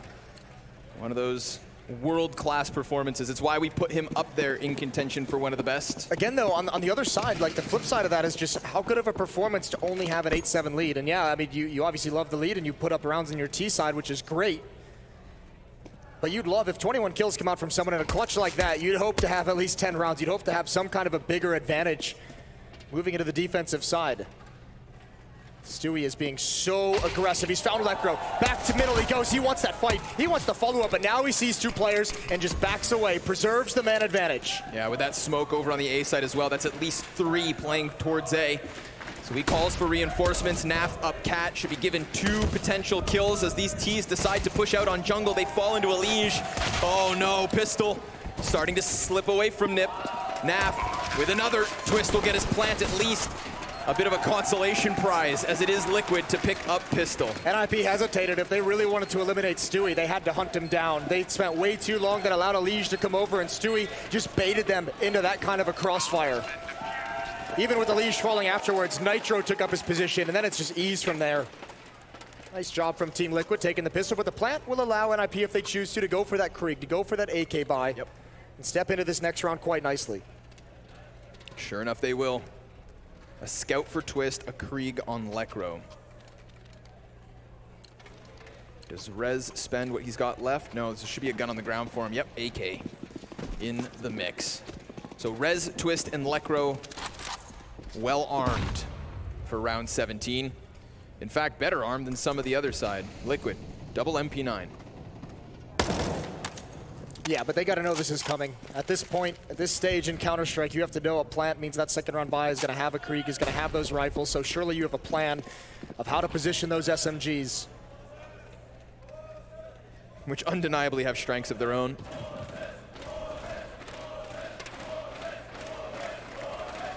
Sounds like you've got some fans here in Bahrain. Yeah, you guys are beautiful here in Bahrain. This has been a fantastic week. Plopsky forcing back some of the aggression. He spots it. I don't think he saw Nitro. That could be the saving grace. Nitro can just position himself here on the couch. They're going to come right at him. Yeah, he's just going to lie back. Let him walk right in. Plopsky, though. That was an off angle, too. That's a hard clear with the Deagle. Fair play to Plopsky. Flashbang over, but a smoke just blooms, and Naf can play behind it. I don't know how they get through. He's just going to start spraying. Everyone's blind. He's out of ammo, but Stewie's here as well. Can he buy time for the reload? Naf with 1, and there's more. Stewie protecting as much as possible. Inside the site we go. And Twist now joins in. Twist needs this kill, but he can't get it. Now he's wrapped. And it all's on Elige again. Not another 1v3. Unthinkable for him to try and clutch this. Rez doesn't stick that bomb. He comes off of it. A little bit of sound given away. And there we go. They deny him. They opt not to stick bomb and instead swing together. Play the man advantage. That's a great round. I mean, a phenomenal entry from Plopsky, obviously, but even the follow-up from NIP, because actually the rotations for Liquid gave them the advantage. They had all the players there. They had Stewie, they had Naf. They just could never get comfortable, and just the trades are magnificent. Another good round from Rez, another good round from Lekro. And NIP have returned the favor, 8-9. And that very much starts, though, with Plopsky's hard deeg clear. Wrecking face in the B-abs. Adds an MP9 to the mix, and that's then 4 weapons that charge down the site itself. Already making quick work of Elysian twists. The entirety of the A site falls onto the shoulders of Stewie, and he has not been seen. But he has so much information. If he had a rifle, oh, just like he does now, all of a sudden things get awkward, but quickly quelled as Forrest turns back round and shuts it down. We're tied at 9 already. Yeah, it did get a little bit dangerous, though. You thought maybe Stewie could have made something happen there. Good job from NIP closing that opportunity very quickly. All tied up.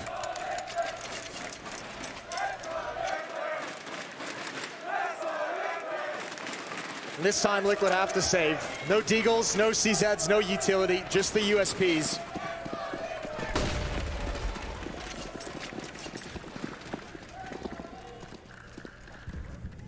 Get it over quickly if you're Liquid.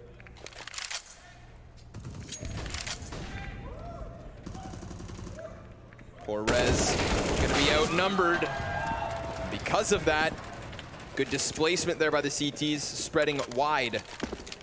Not lining up for him. Elish just gonna try to look at his feet and hope they unsuspectingly walk past, but they will convincingly push towards B instead, where there's another man hid away.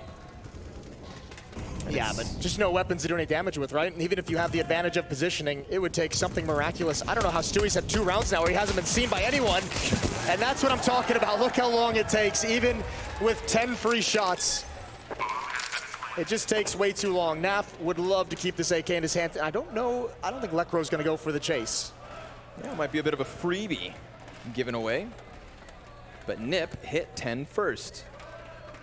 All right. Thank goodness they get that bomb plant, because I mean, let's rewind that to the pistol. A pistol round that it never seemed like Nip were gonna win, but the plant has changed the entire start to the second half.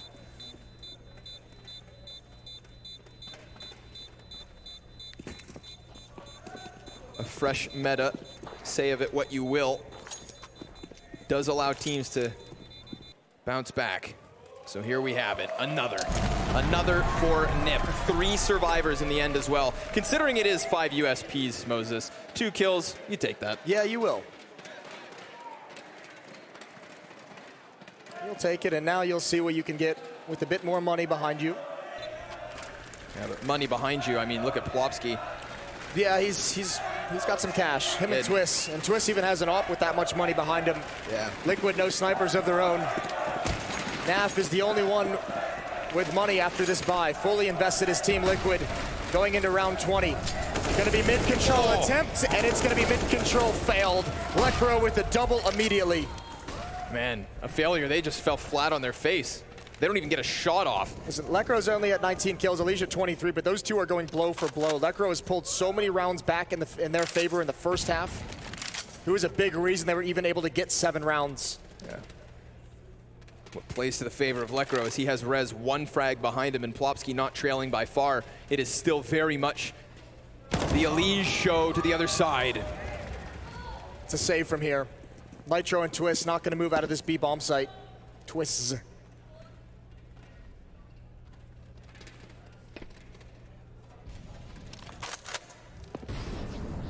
This is kind of shaky.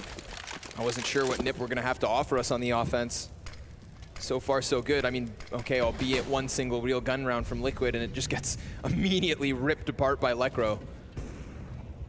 This gives NIP a good lead, though, going into the later stages of this map. Yeah. Liquid's going to have to mount a relatively small comeback. I don't doubt Liquid's ability to adapt, and seeing as all we saw was a failed 2-man top mid push, it is still early days. It wasn't until the low teens that we had Liquid take overpass over the line. They're going to be pressured, though. Now NIP has enough money to really want to go for a hunt to try and take these guns away. Twist is going to be the first test for Lekro as he turns the corner. Twist, we just looked away. Nitro's been brought down to 21 by 4, so their safe space is really shrinking on the Liquid side of things. Now they've got to get back to the B bomb site. The cover of the flames, a flashbang as well, but NIP still on the hunt, running out of time to find these guns. Coming up the stairs as we speak, and I think the crossfire setup is going to be too much for them to handle. Oh, that nade. Oh no, Plopsky, not again. Oh, but Twist, hold on, still tested. He'll knock him down by 2, but so be it. They will clear the board of Liquid's players. 5 casualties. It's not the biggest issue, obviously. Liquid would have loved to have those 2 weapons to just have some level of danger, some ability to steal a round away from NIP, but they were mostly going to have a small buy around those anyways.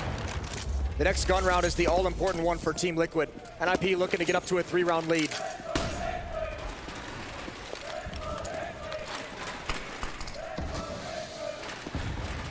Curious to see if Twist can get his scout into the mix. Do something here. No. Not at all.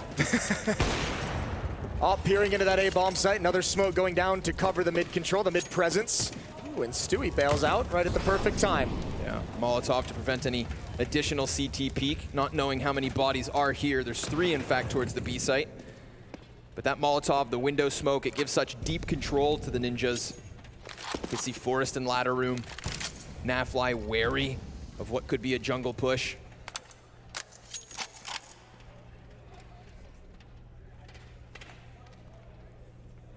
Yeah, pretty quiet across the map, though, for the moment. NIP taking their time with this one, and for good reason.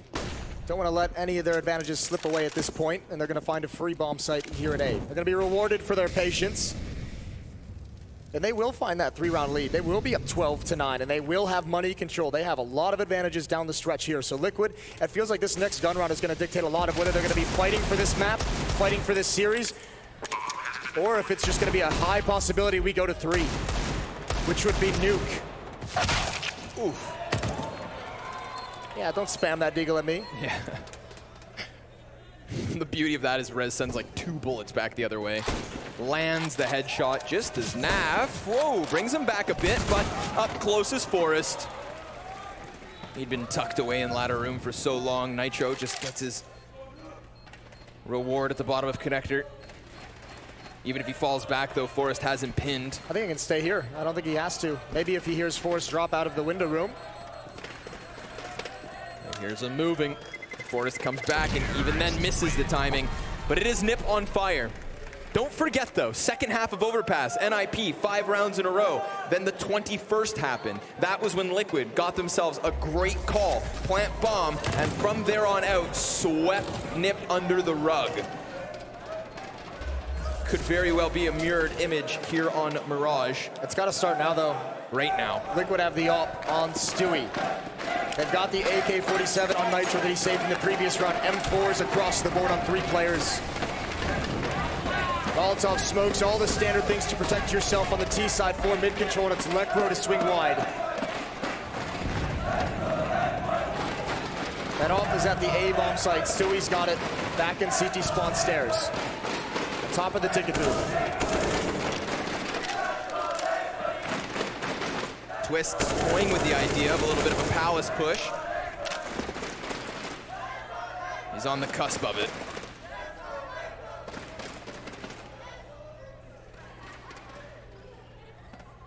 No further movement from B-Apps, though. Plopsky just waits. Hopes that someone pushes in. He's cleared up, or cleared out, some players from apartments, so... Ooh, he knows. He knows they will play in it. That's a risk, and remember, Nitro's had a really tough game here on Mirage. I think at half he was only down at 20 ADR. Hasn't been able to have the impact he would have liked, and this is a big risk for Elise, just sliding out into the open. He's found a new pocket of safety. But he's the only one here in mid, and now he's got to put this Molotov out. That is certainly... Ooh. Oh, yeah, it spreads. Oh, and it's late. He does get away with it. 52 HP as he burns down.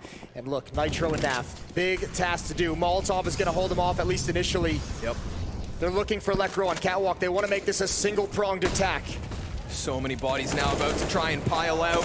Traded quickly. Forrest coming into it. Still, they haven't dealt with the Catwalk players.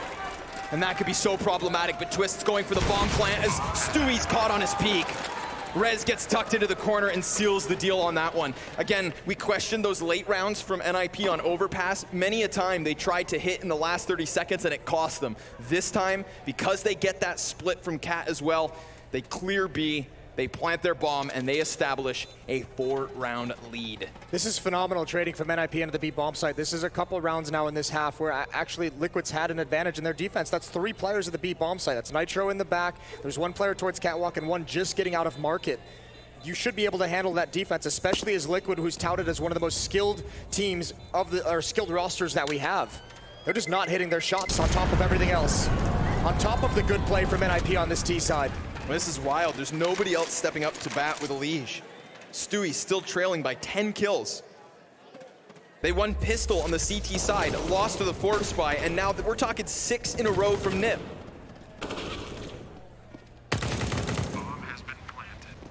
Big lead, big advantages for NIP, 13-9. Running out of time. talking things over in this timeout, trying to find the adjustment. Thankfully, right at the end of that previous loss, Twist was able to pick up the AWP. They can at least bring that forward. It's got to have an impact in this next round. But with that slow pace from NIP, it's not really having a chance to find any picks, to find any advantages.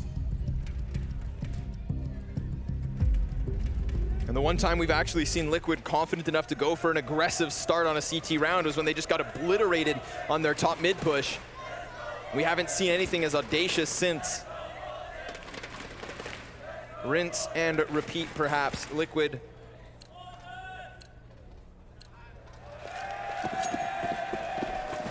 (13-9), round 23 kicking off now. Elysian window again, wants the fight, wants the duel. It's just a flashbang this time from NIP. No smokes down. Here comes the catwalk presence. Big win from Plopsky. Huge trade from Naf. Yeah. A necessary trade.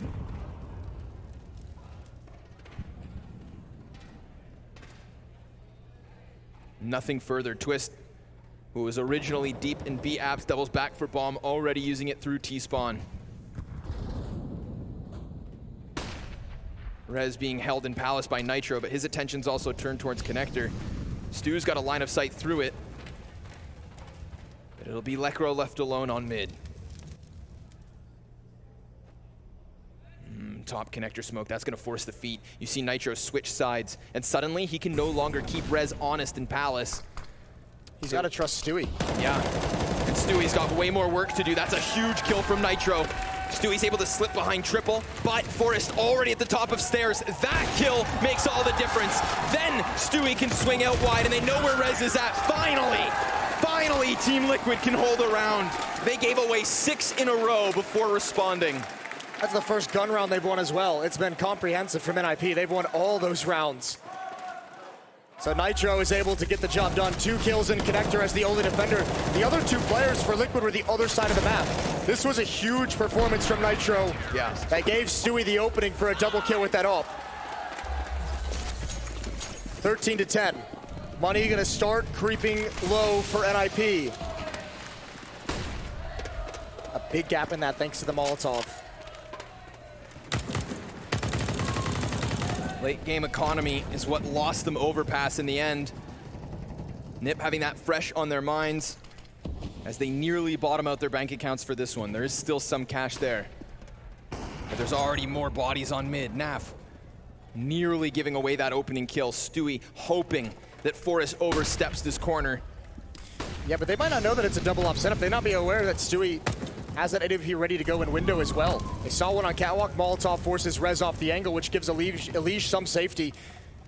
And boy, is he pinned down. He's got players about to come up Connector. Twist is gonna get close. Close towards ramp. Smoke comes in, Twist goes for that peek, and yeah, the shoulder peek actually gives away his position. Rez reveals himself. Gets jump scared by Lekro. Takes an early shot. There's the response. Plopsky's got something, but Stewie trades again. Oh, Forrest, he's slipped out from Tetris. And that leaves us 2v3. He has the bomb on his back, but a man advantage still for Liquid. Naf has seen nothing further in middle, and Nitro has opted to go all the way around. You have to like this call as well. The 2 ops have backed away. Naf's on catwalk. Stewie's repositioned to watch the cross, but very passively. There's the peek into the angle, and this makes the flank near impossible for Forrest to deal with. He's gonna rush the bomb plant, which is the most he can hope for. He's surrounded in the bomb site, 1 versus 3. Wow, but he slipped back. Into ramp he'll go with an op in hand. Nitro's come out from Palace. Stewie jumping past the bullet and landing yet another of his own. 3 kills for him in the round. He has gotten these crucial op kills after his team has gotten openings on this A site. Last time it was Nitro by stairs and Connector that allowed Stewie to succeed. This time around it's Twist with the opening frag. Anticipating the counter offer. Young Stu. Yeah. Rez is going to be frustrated as well. He shot at a teammate that gave away his position, which really neutralized any effect he could have had. Right when he was about to swing out and try and blindside the site. Like, he had that element of surprise. He had the CTs shifting and standing in the open. Timeout called. The jitters cost him. 13-11. NIP desperately want to keep some money in the bank. They want to keep these buys going. And the ops, just like Overpass, started to become a problem for NIP to deal with. This is everything that NIP has in the round. A great chance for Liquid to tie things up. Stewie again in window with the AWP. Naf with his towards the B-bomb site. A well-timed molly and frag could have done way more damage there. Almost burned them right back into it. Oh, this is going to be all towards the B site. And Liquid, even when they've had a third player, even when they've had a massive amounts of bodies, they haven't been able to handle this. But this bait and switch could be everything. This could be huge. Nafly, you know, after a shot, he may just slip down. Could even just stay in the windowsill while the op's on cycle if Nitro decides to swing wide, but he misses a crucial shot. Now Nitro's gonna be set up, but slightly flashed. Players start to push past. He drops that bomb and gets inside of the smoke, although that's where it ends. Now Nafly's got players in close proximity, but he's also got Stewie to try and save this. Only 2 for him, and an even 2v2 with the bomb down. Alige quickly coming in from catwalk, gets himself into the mix. He's spotted Forrest, who can't cross. He does, and he clutches! NIP to 14! Alige having a bit of a heat check there, going for that second fight towards bench, a disadvantage fight, and again, it seemed like Liquid rotated at the right moment, but one more time, NIP's trading is just too good. This is awkward. Nitro wanted way more than this, but no one tried to force the issue. Good patience for NIP, trusting the team to deal with it. And your star player winning a 1 versus 2. Forrest matching Alige in that first half. A lot of nices being thrown out by NIP.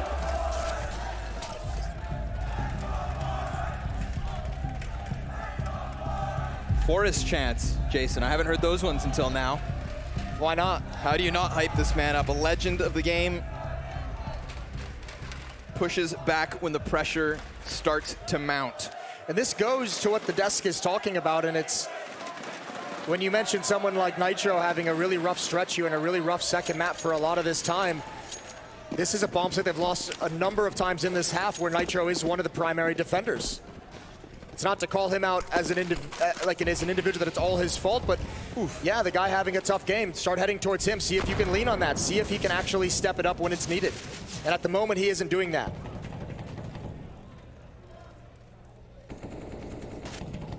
But not over just yet. Weapons back on the buy. Finally, somebody else has arrived at the top of the scoreboard alongside Alige. It's Stewie. Equipped with the op, inside connector, hopes to catch another player on cross, but Lekro's already behind the mid boxes. That's a big pickup. Plopsky sniffed out by Alige, and Forrest peeks into his own demise. 5 versus 3. An advantage that you'd think Liquid should be able to secure a 12th round with, but it's not over. Stewie's being very assertive and very annoying with this op. A lot of peeks. And now look at Liquid. Alige is infiltrating the back lines. He's moved up the stairs. Eat your heart out, Snacks. He's got 9 HP, but he's not waiting. He's going to turn into his death. Oh, but he almost got a kill. A missed shot with the AWP, but that gives up the game. NIP's got to hustle.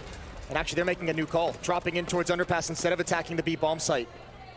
Should have most certainly been heard by Nafly, though. He's still in the ladder room. And Stewie's at the A site with the op. He's got a lot of deep angles towards that connector. Yep. Not fast enough of a move here from Nip to catch Liquid in a misrotation, but Rez, further information as he clears out jungle. Nafly will reveal himself, and Lekro's on Cat to try and deal with this, giving chase. He's denied.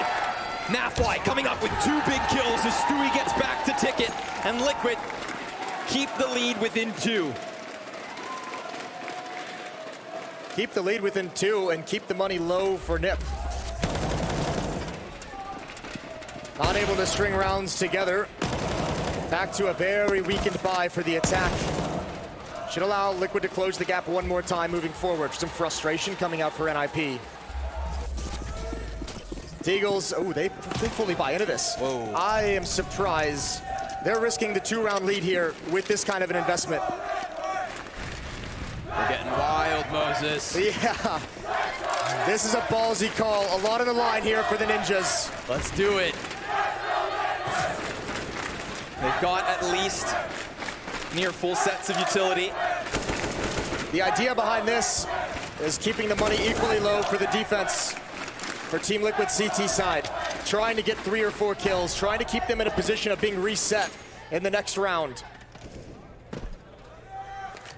They slowly work their way towards this B site. I mean, if there's been any criticisms, it's kind of been the B holds. Absolutely. You can't even fault them for this. They've been able to trade efficiently into this bomb site, even when there's been multiple players, even when there's been an extra defender. And that's the thing, there is no extra defender yet nearby. Lige will be there quick, but that's it. And even he will have to crawl through the murder hole first. A wall of smokes comes flying over. Nitro's first up. He drops 2 and Naf gets into the mix. He just needs to tuck himself into the corner, but he's confident enough to fight. Elise drops quickly on the flank and Liquid to 13.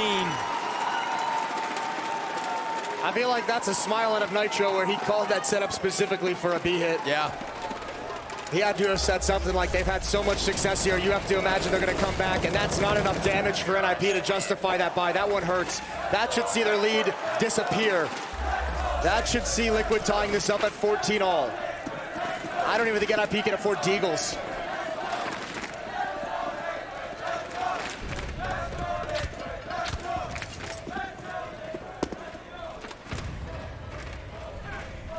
We're just taking a quick break here, you know, take a quick sip of beverage for Forest. Talk about composed. The French timeout coming into play. Talking some things over with the Glocks. Lucro with 2 flashbangs. But that's about it. That's not enough to close the gap against the M4s and the AWP. You mentioned at one point Stewie was 10 frags behind Elige. Well, now he's just 5. This AWP has been so great in his hands. Yeah. Refreshing scenes.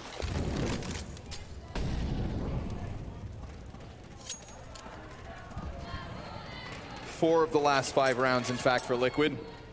There was a time where Nip had a 6-round spree rolling. But now, obviously, with Glocks in hand, it has come to a grinding halt.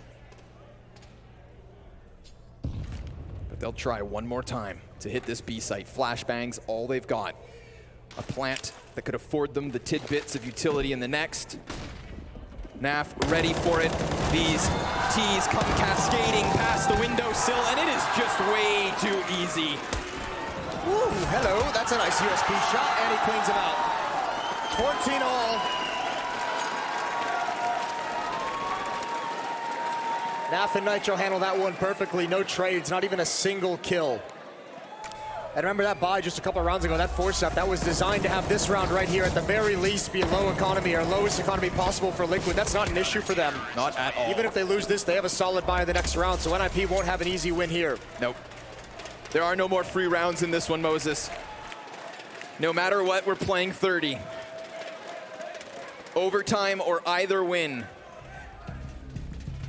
It's all in the cards. And also, NIP about to be, we're on the verge of being eliminated at 14-14, fighting for their tournament life, fighting still for a spot in the grand finals. Liquid, the advantage to reach it.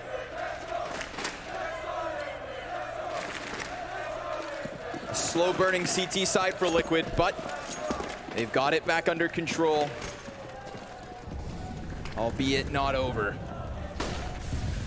The pistol rounds, the half buys, all ending up at the B site, but we've got ninjas outside A early. Oh, and they just run right out ramp. An efficient trade, but Nitro's tucked away. And Elige, he's gonna draw attention away. He gets cleared, he gets held back. Naf from jungle. And Nitro's gonna activate, coming around the boxes. No one's seen him. Oh, but he's traded by Plopsky. But 2 versus 2, a potential pinch.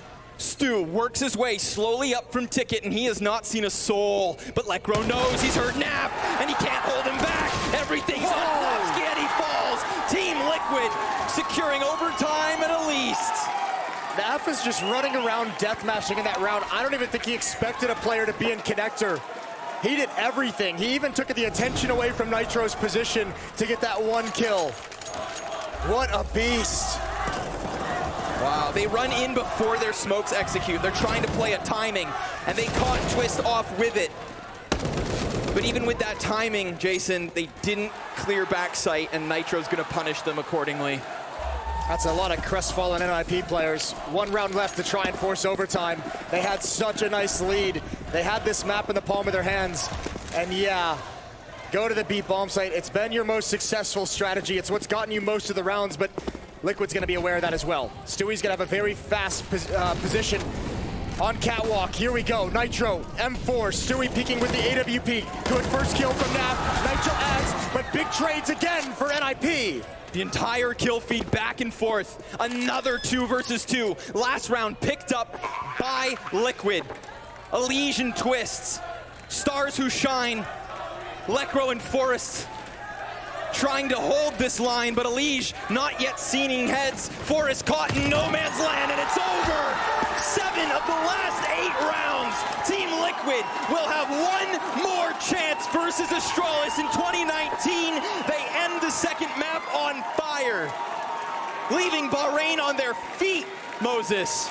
An incredible close on Mirage. Yeah, for a team that's having some confidence and mentality issues, that was a good show right there, that they're on the path to recover in that sense. NIP, a very close affair, a very cool affair in both maps, and just unfortunately, the adjustments that Liquid make, enough of those individuals kind of popped off. Stewie came alive, Elige had that brilliant first half, and you're right, Liquid have 1 more crack at the greatest rivalry in 2019.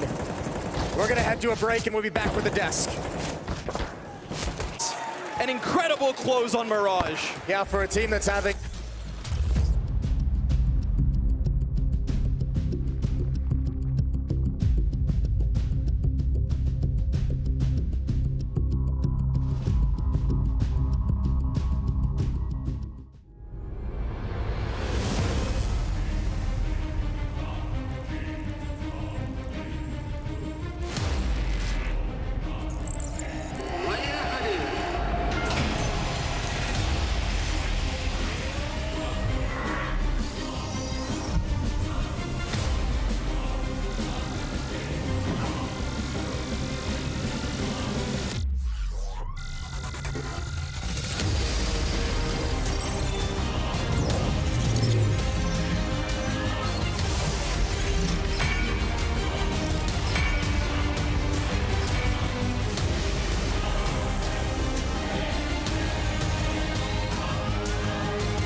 Well, there we have it, ladies and gentlemen, the conclusion of our first best of 3 of the day, the consolidation final. Liquid once again proving to be just the team to beat here. It's going to be the rematch between Liquid and Astralis in the end of the grand finals. That was a much closer game than I think anyone could have expected, right? There was some tensions going on, not only on the server, but also in the green room. I think NIP did well. I was standing here saying, you know, coming into this game, I would be surprised if they got to double digits, and I was very surprised to see that they actually probably should have won this game, right? Liquid were down at a few times, you know, and NIP definitely had chances enough to take away a win here on Liquid's map pick of Mirage. So kudos to NIP, but still, again, you know, it's the same story over and over again. They get close, they just can't get over the finish line. Listen, we say Counter-Strike, the highest level is a game of details. I don't think it has ever been so true than in the last 2 rounds. You can rewatch these 2 clutches, which in my opinion, NIP, they have a shot. They're almost at an advantageous position. 2 versus 2 usually favors the T side. You covered the bomb. Naf absolutely exceptional in the connector, winning that duel versus Lekr. Lekr is going to kick himself tonight because he had the angle. Right now. Yeah. He had the job on NAF, cannot convert that kill. Suddenly it's 15-14, and then the next round, exactly the same situation. They have that B side, 2 versus 2. They don't realize Elise is coming from the back. These 2 rounds were the difference between a third map or Liquid going to the grand final. Oh, can't argue against it, but you got to give credit where credit's due. Elige, first half, it was his party. He was just having a ball, and then Naf is there to take it home for Liquid.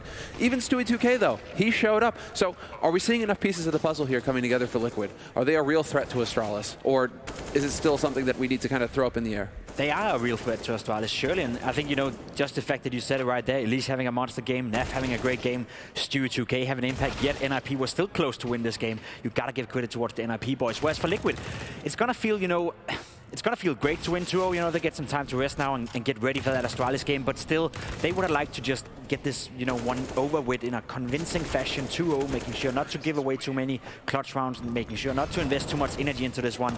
But let's be honest, they were pressured down to the barrel here. They could have lost Mirage and they could have gone to a third. So I think Liquid are happy, but they still have to raise the level just a tiny bit more if you want to see a real competitive game against Astralis, who has been playing well so far. Yes, they looked, I mean, phenomenal on the first map as far as Liquid are concerned. They got the job done quick on Overpass. It was double digits again for NIP, but they managed to get it done quick. It was fairly clean for Liquid. Here, they got pushed, but I still think in terms of fuel in the tank, they're still probably looking pretty good. If it had gone to a third map, like the point I made last night going into today, I think it would have been dicey for Liquid, but they got the job done. Yeah, I agree with you, and there's something even more scary about that Liquid lineup is that in both these maps, NIP had good starts, but it didn't matter for Liquid. They were always able to pull back, and you can feel it, you can see it on the server. Once they get control, they play simple, efficient, quick Counter-Strike. They play the trade game, and NIP, even though they had that great start, at some point in their first half, no one was able to stop them anymore. This is the round that changed it all, in my opinion. NAF winning that clutch, that was never supposed to happen. See the clutch here from Elige as well. But Liquid, they have this ability to turn into simple Counter-Strike. And if you're not stable on your 2 feet and you get them when they come to you, they're going to win rounds, even without finding tactical solutions, just because they're better than you. And that is a scary prospect. Going into that last round as well, I'm just thinking, well, hold on, Force is alive, right? Because the round before that, and it's no knock, but again, we were talking a little bit about it, Plopsky on Overpass. A fanboy as well now. No, I'm looking at statistics here. We're looking at hard numbers in terms of performance. Sure. And so we were talking about earlier where Plopsky maybe a little feeling the pressure, right? Lekr, not exactly the heavy fragger that he's been, you know, in quite some time now. So I mean, ever since he's taken over the in-game lead role. So are those the 2 guys you want in a clutch situation for an IP? Or is it, you know, you have Forrest in the mix, maybe Rez still alive, some of the heavy hitters, and then to have Forrest just get shot in the side of the face without even seeing who shot him, just you feel it for Nip at the end. In that round again, you will see why Liquid has more experience. Is that because the rhythm they play. Elige is coming from the back just after the bomb gets planted. That means he saw that move coming. He was already in position. He was already on the pass, coming to the B side. And IP, their experienced player, Forrest, has been playing for 55 years again.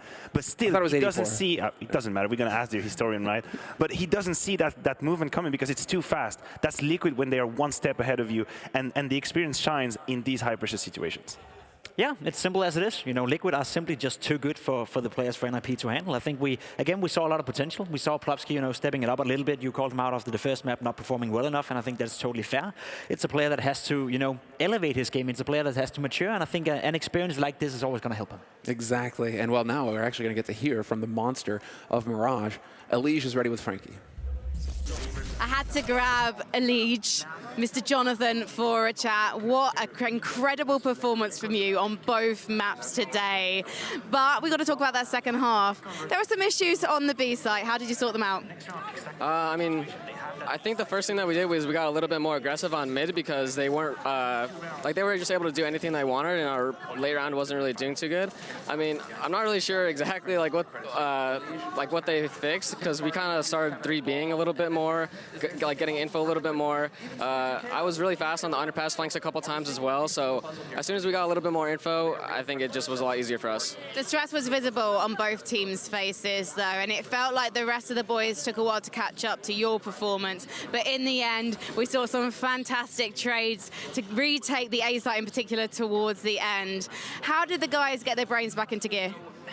I think just having like a focused game plan and everyone knows what they're doing, getting more info. Like whenever you call aggressive strats, those are things where everybody knows what they're doing. So there's no hesitation. Like nobody's going to be second guessing themselves. I think that NIP's whole game plan was just to go B. So as soon as we put more focus towards that, play a little more retake on A, I think that's when it started working out more for us. I want to ask, of course, about the grand final. Congratulations, you've made it. We're going to see a classic Astralis Liquid final. We're all very excited here in Bahrain. I imagine everyone around the world watching is too.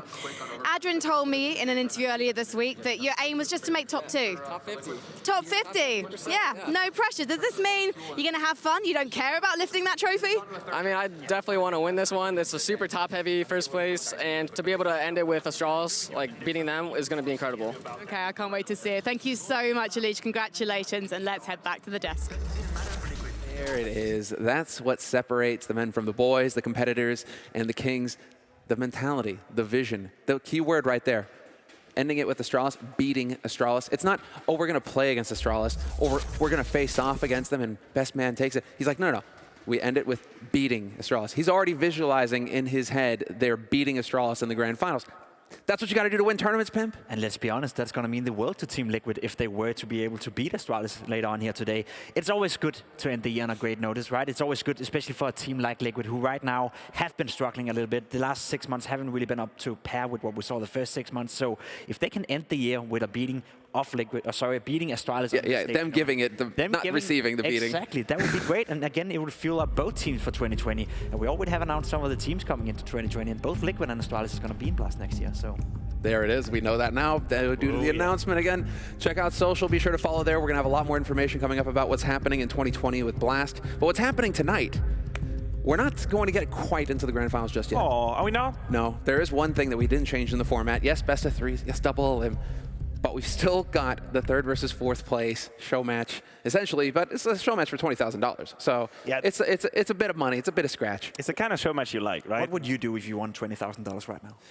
That is a good question. I'd probably, you know what? I think my parents have never really taken that flight, so I would probably buy them a flight. Oh, and I would that is so show awesome. them the world. That's what but I mean, you know, Switzerland being so expensive, I mean, where is it? Just a flight to France? Like, just a, that's all you can afford? From Geneva to Zurich. Yeah, there you go, right? Very expensive.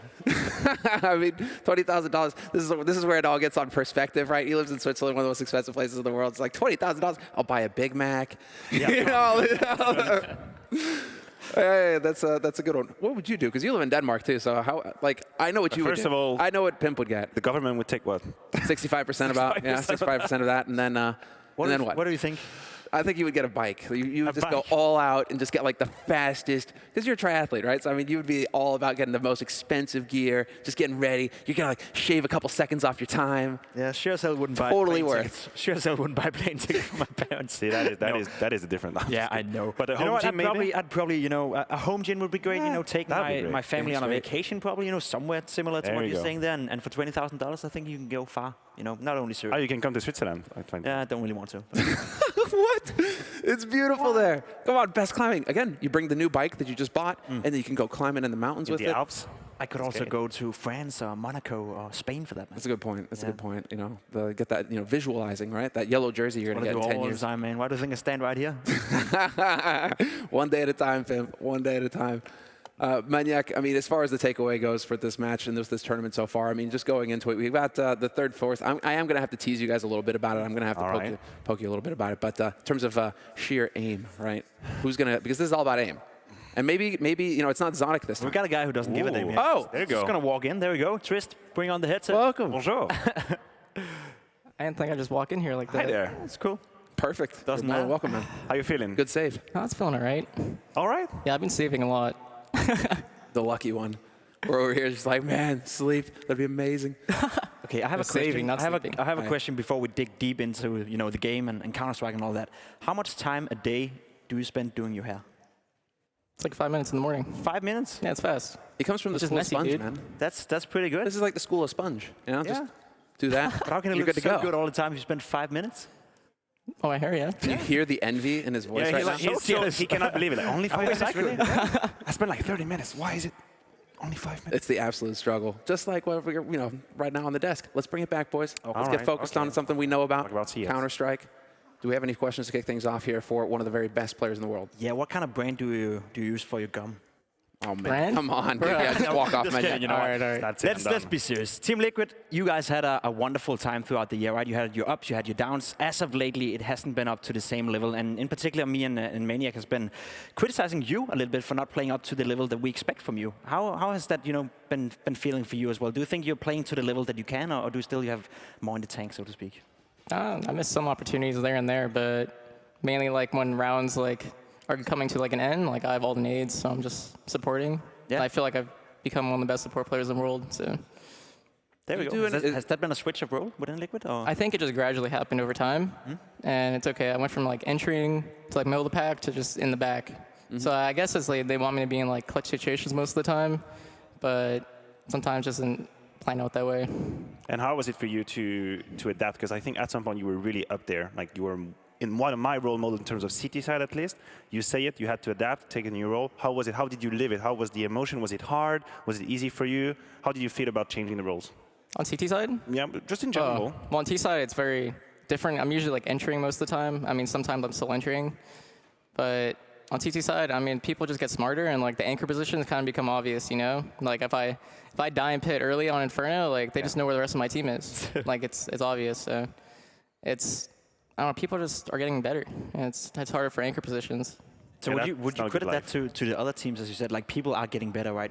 When you guys were the best team in the world, do you think that was more down to, obviously you guys were great, there's no doubt about that, but was that more down to some of the other teams not performing?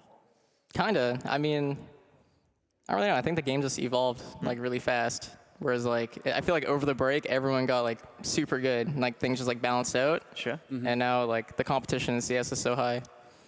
Do you do any, when you're talking about changing roles like this, there are certain players that are kind of known for saying, yes, I'll study demos of specific roles on teams to figure out tendencies, like little tricks, take away from what he does. Did you do any of that as far as like maybe, I don't know, studying Zipniks or something along those lines, right? Anchor players in the back line to get prepared for your role, or did it all just kind of flow naturally and you just went with what felt right? It kind of just flows naturally. I mean, I feel like I've always been like a big fan of learning naturally, and that's kind of how you create your own play style, right? You don't really copy someone, you just get your own, and if you're really good, it will gradually come. And I mean, I don't really know where I'm at in that phase, but I feel like I'm getting to the point where, if I just start hitting my shots, I'll be able to win most clutches. Well, I mean, we've seen it. I was just watching some Super Stidham yesterday, how easy it is for Twist. Yeah, dude. And you had some clutch pistols yesterday as well. So what I was actually really curious about is, you're talking about these kinds of changes. How much impact does Adren have in that to mix? Because it seems like you guys put a lot of faith in him in terms of coach, in terms of the strategic view. How much does he have in, say, in like the personal game? Does he let you do your own thing without too much input, or does he try and lend a hand in this kind of formation? Most of the time, he usually lets the players take care of this, and he'll more study like tendencies, and he'll write down like all the strats for like every team, what they have. And it's more of just like on us to figure out rules. And it's not like I've been like dedicated. I've been like given the support position. It just seems like every spot I play, I just end up with like the utility, and that just makes me the support player at that point. So it's not like we like plan this. I see. Like a short straw. Okay, guys, I'll do this then. It's fine. I'll do the smoke. I'll do the This flash. is like some passive-aggressive stuff from Nitro. He's just like, okay, you're just going to be over here in this role now. He did replace me on the lineup, right? And I think that's the same role I had in the later days of Liquid. So it makes sense in that sense. Yeah, I always had to have the nades out and all that kind of stuff. It's fun sometimes. Chris, coming into next year, right? You guys had a time where you were the best team in the world, and it must have felt great. When you won the Intel Grand Slam, when you were, undoubtedly the best team in the world, it must have been a great feeling. These last 3 or 4 months, it hasn't been to the same level. Coming into 2020, do you believe, honestly, that you have what it takes to get back to being the best team in the world? 100%. I feel like, obviously we dropped off after the break. And I think the 4 months that we've been spending trying to get back to the top, we've learned that, we can't really just, automatically just go back to our former selves and try to find what we were doing there. And we can't just use the same things, It's time to evolve, make greater things, and we can't just dwell on the past. And now it's time to, find, a new version of Team Liquid within the same lineup.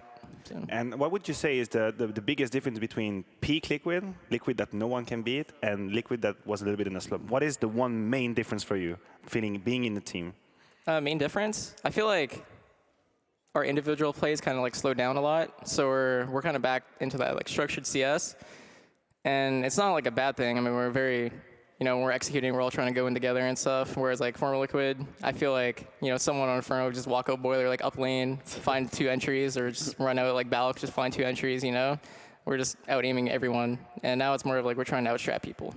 All right. But do you also keep a space when you're playing for that kind of action? Like, do you leave the opportunity for people to just pop off and maybe you have an idea and you just go in, you get the entry, and that, or is it really structured and every round has an idea behind? Usually every round, Nick or Jake have like an idea almost like every time. It's more of just like sticking to the plan and letting the end game eventually like unfold, and not like, you know, if I'm like apartments with nades, I don't want to just like peek balk and just die, because that would be really lame. Then it like messes up everything. So I just, you know, everyone has to have like a passive player. Sometimes I feel like I'm just too passive and like I should take more duels individually. And yeah, I mean, I think our current playstyle is really good. I mean, we get close to Astralis every time. So obviously, like, we're doing something with our strats and they're working, so it's good. Yeah, because you guys are getting closer, right? It seems like the level between you guys when you were in a slump and to the Liquid that was the best team in the world, it's getting smaller and smaller, you know? You're getting there. It's getting really close. Really close? It's going to be a good final. So what about the final, yeah? Yeah, I think it's going to go...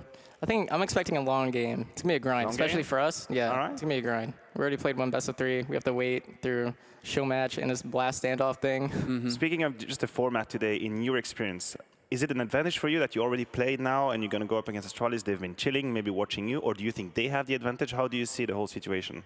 I think it kind of evens out. Obviously, they've been waiting the entire day. So that can get into like your own heads that, you know, you've been like preparing maybe too long. Yeah. And then for us, it could just be, you know, with our BO3 might have been like exhausting, or like we get tired over like the next 2 hours. So we just got to stay focused, you know, joke around, have fun, make sure the vibes are good, and go into the best of 3, have good energy, and yeah. You have to be feeling better about that as well, because you got it done with NIP in 2 maps, which I said was going to be key as far as your performance against Astralis. Like, you guys needed to just get rid of it and it's fast, not use too much energy, right, and just be able to focus on Astralis and focus up for that and stay there. So, I mean, it is looking very good, and I don't want to take up too much time, you know, keep you from your team for too long. So I'm going to say thank you very much for taking the time for having an interview with us, Twist. Really appreciate it, and best of luck tonight in the grand final. Thank you. Great. Guys, we're going to be taking a quick break, and when we come back, we'll be getting into the standoff.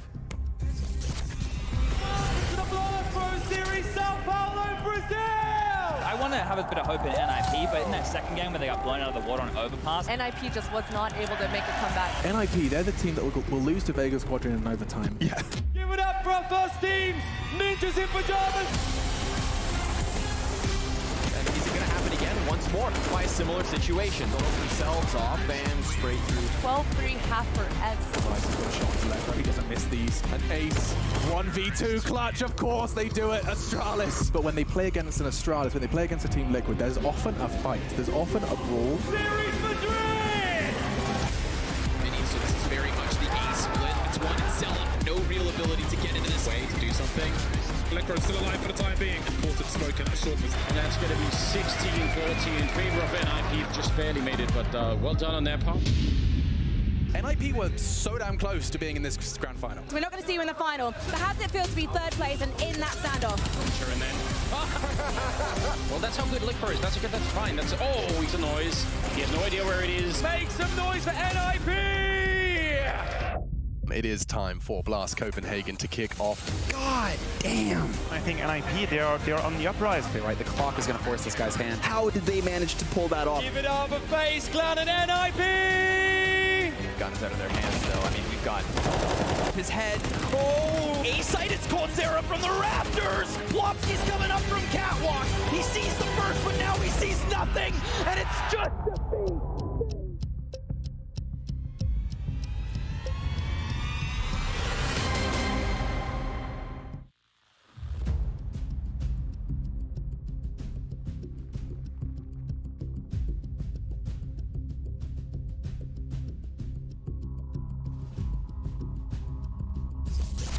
My name is Abdul Hakam, known as Hakoum on the PlayStation platform.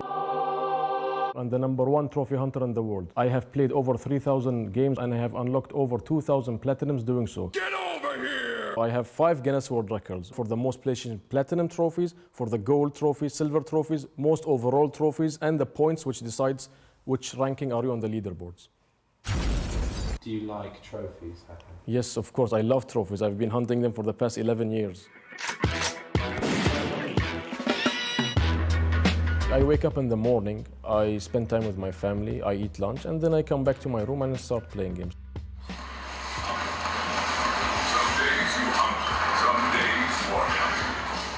time frame for games or anything. I just pop in the game, play it, and that's it. There's no like time or limit or I put some. I just play the game, finish it, and move on to the next game. If I cannot finish it, there is always another game. There are over 10,000 games on the PlayStation. I have only played 3,000, not even 50%.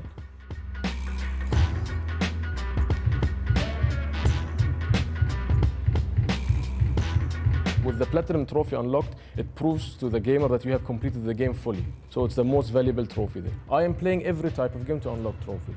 My first trophy was back in 2008. It was a game called Super Stardust. God of War, The Last of Us, and Death Stranding are the best games I have played in my life. They're just like a masterpiece.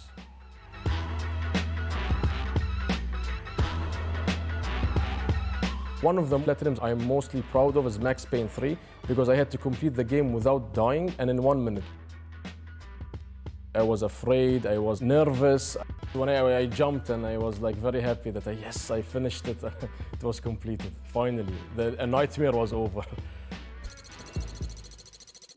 By the time I have achieved what I have achieved, my family are actually happy with me now. And my wife is also a gamer like me, not as extremely like me, but she also enjoys playing games, and my son also enjoys playing games, so we're like a happy gaming family. I can see my son being something big into the gaming world, like maybe a great esport player or a great streamer or something. Because I think gaming now is the future of the world.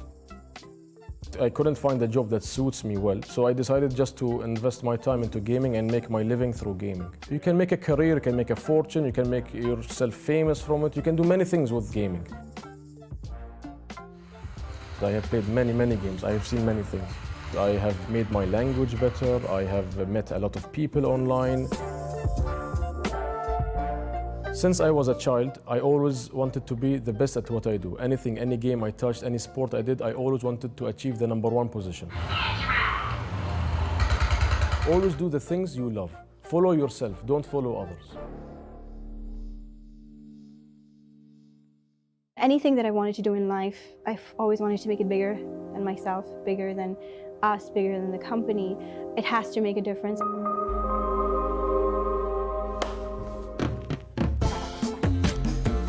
My name is Sabah Salim Warsi, and I am the founder of The Story Studio. We create games for impact. So we take real-world causes and make video games around them to increase awareness, empathy, and positive action around these causes. Because the whole purpose of creating change through video games is to give someone a very fun way to learn something new. Sometimes he moves, sometimes he doesn't move. Okay. And the players have different options every single time.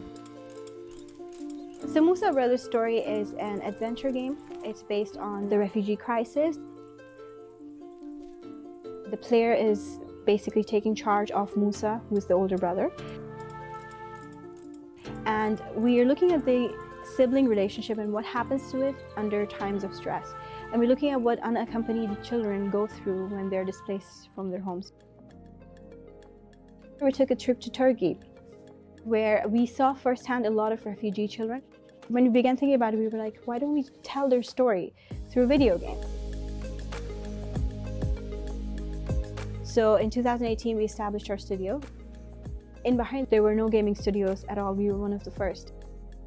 It kind of puts us in a position where we can tell the government, who is very supportive, of what we need exactly to make it work. So I think inspiration is a very tricky thing because it can happen anywhere. So sometimes you'd walk through the souk and just look around, and we're not looking for anything. You see so many different nationalities, and it's like a melting pot of different cultures there. There's so much buzz. It's just so colorful, and the colors just play with your mind, and they make you think about so many different things. That's when inspiration strikes. My co-founder, who's also my husband, and also a very passionate gamer, and we play games together all the time. We both love what we do, and we love talking about it, and we're passionate about it. It doesn't feel like work. Ever since I knew how to use my thumbs, I've been playing video games. They've transported me to different worlds. They've been a sort of escape for me when I needed it while I was growing up. So I wanted to do that for other people. And I've always been a storyteller. I've loved music. I've loved art all my life. When we give someone our game to play for the first time, it's very nerve-wracking because you're like, oh, will they understand it? Will they know what to do? It's really nice to see the kind of emotions that people can go through when they're playing a video game, you know, starting with interest and confusion and intrigue and a little bit of sadness as well when they realize what's happening, because they're reacting to so many different things. They're reacting to the music, they're reacting to what they're seeing on screen, they're reacting to their own involvement in the game. So it's very interesting to see that you can encourage the kind of emotion, a human emotion in a person with something that you've made. That's really beautiful. These are all stuff that I have used in my videos. A sword, a helmet, a toupee, another fighting helmet, a microphone. Yeah, I've done a rap video. All sorts of crazy stuff.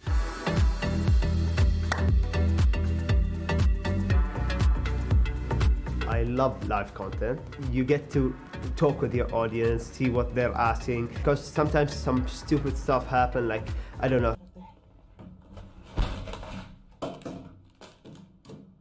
I think it's a massively growing culture in Bahrain. I am like the original streamer in Bahrain. I started YouTube in 2011.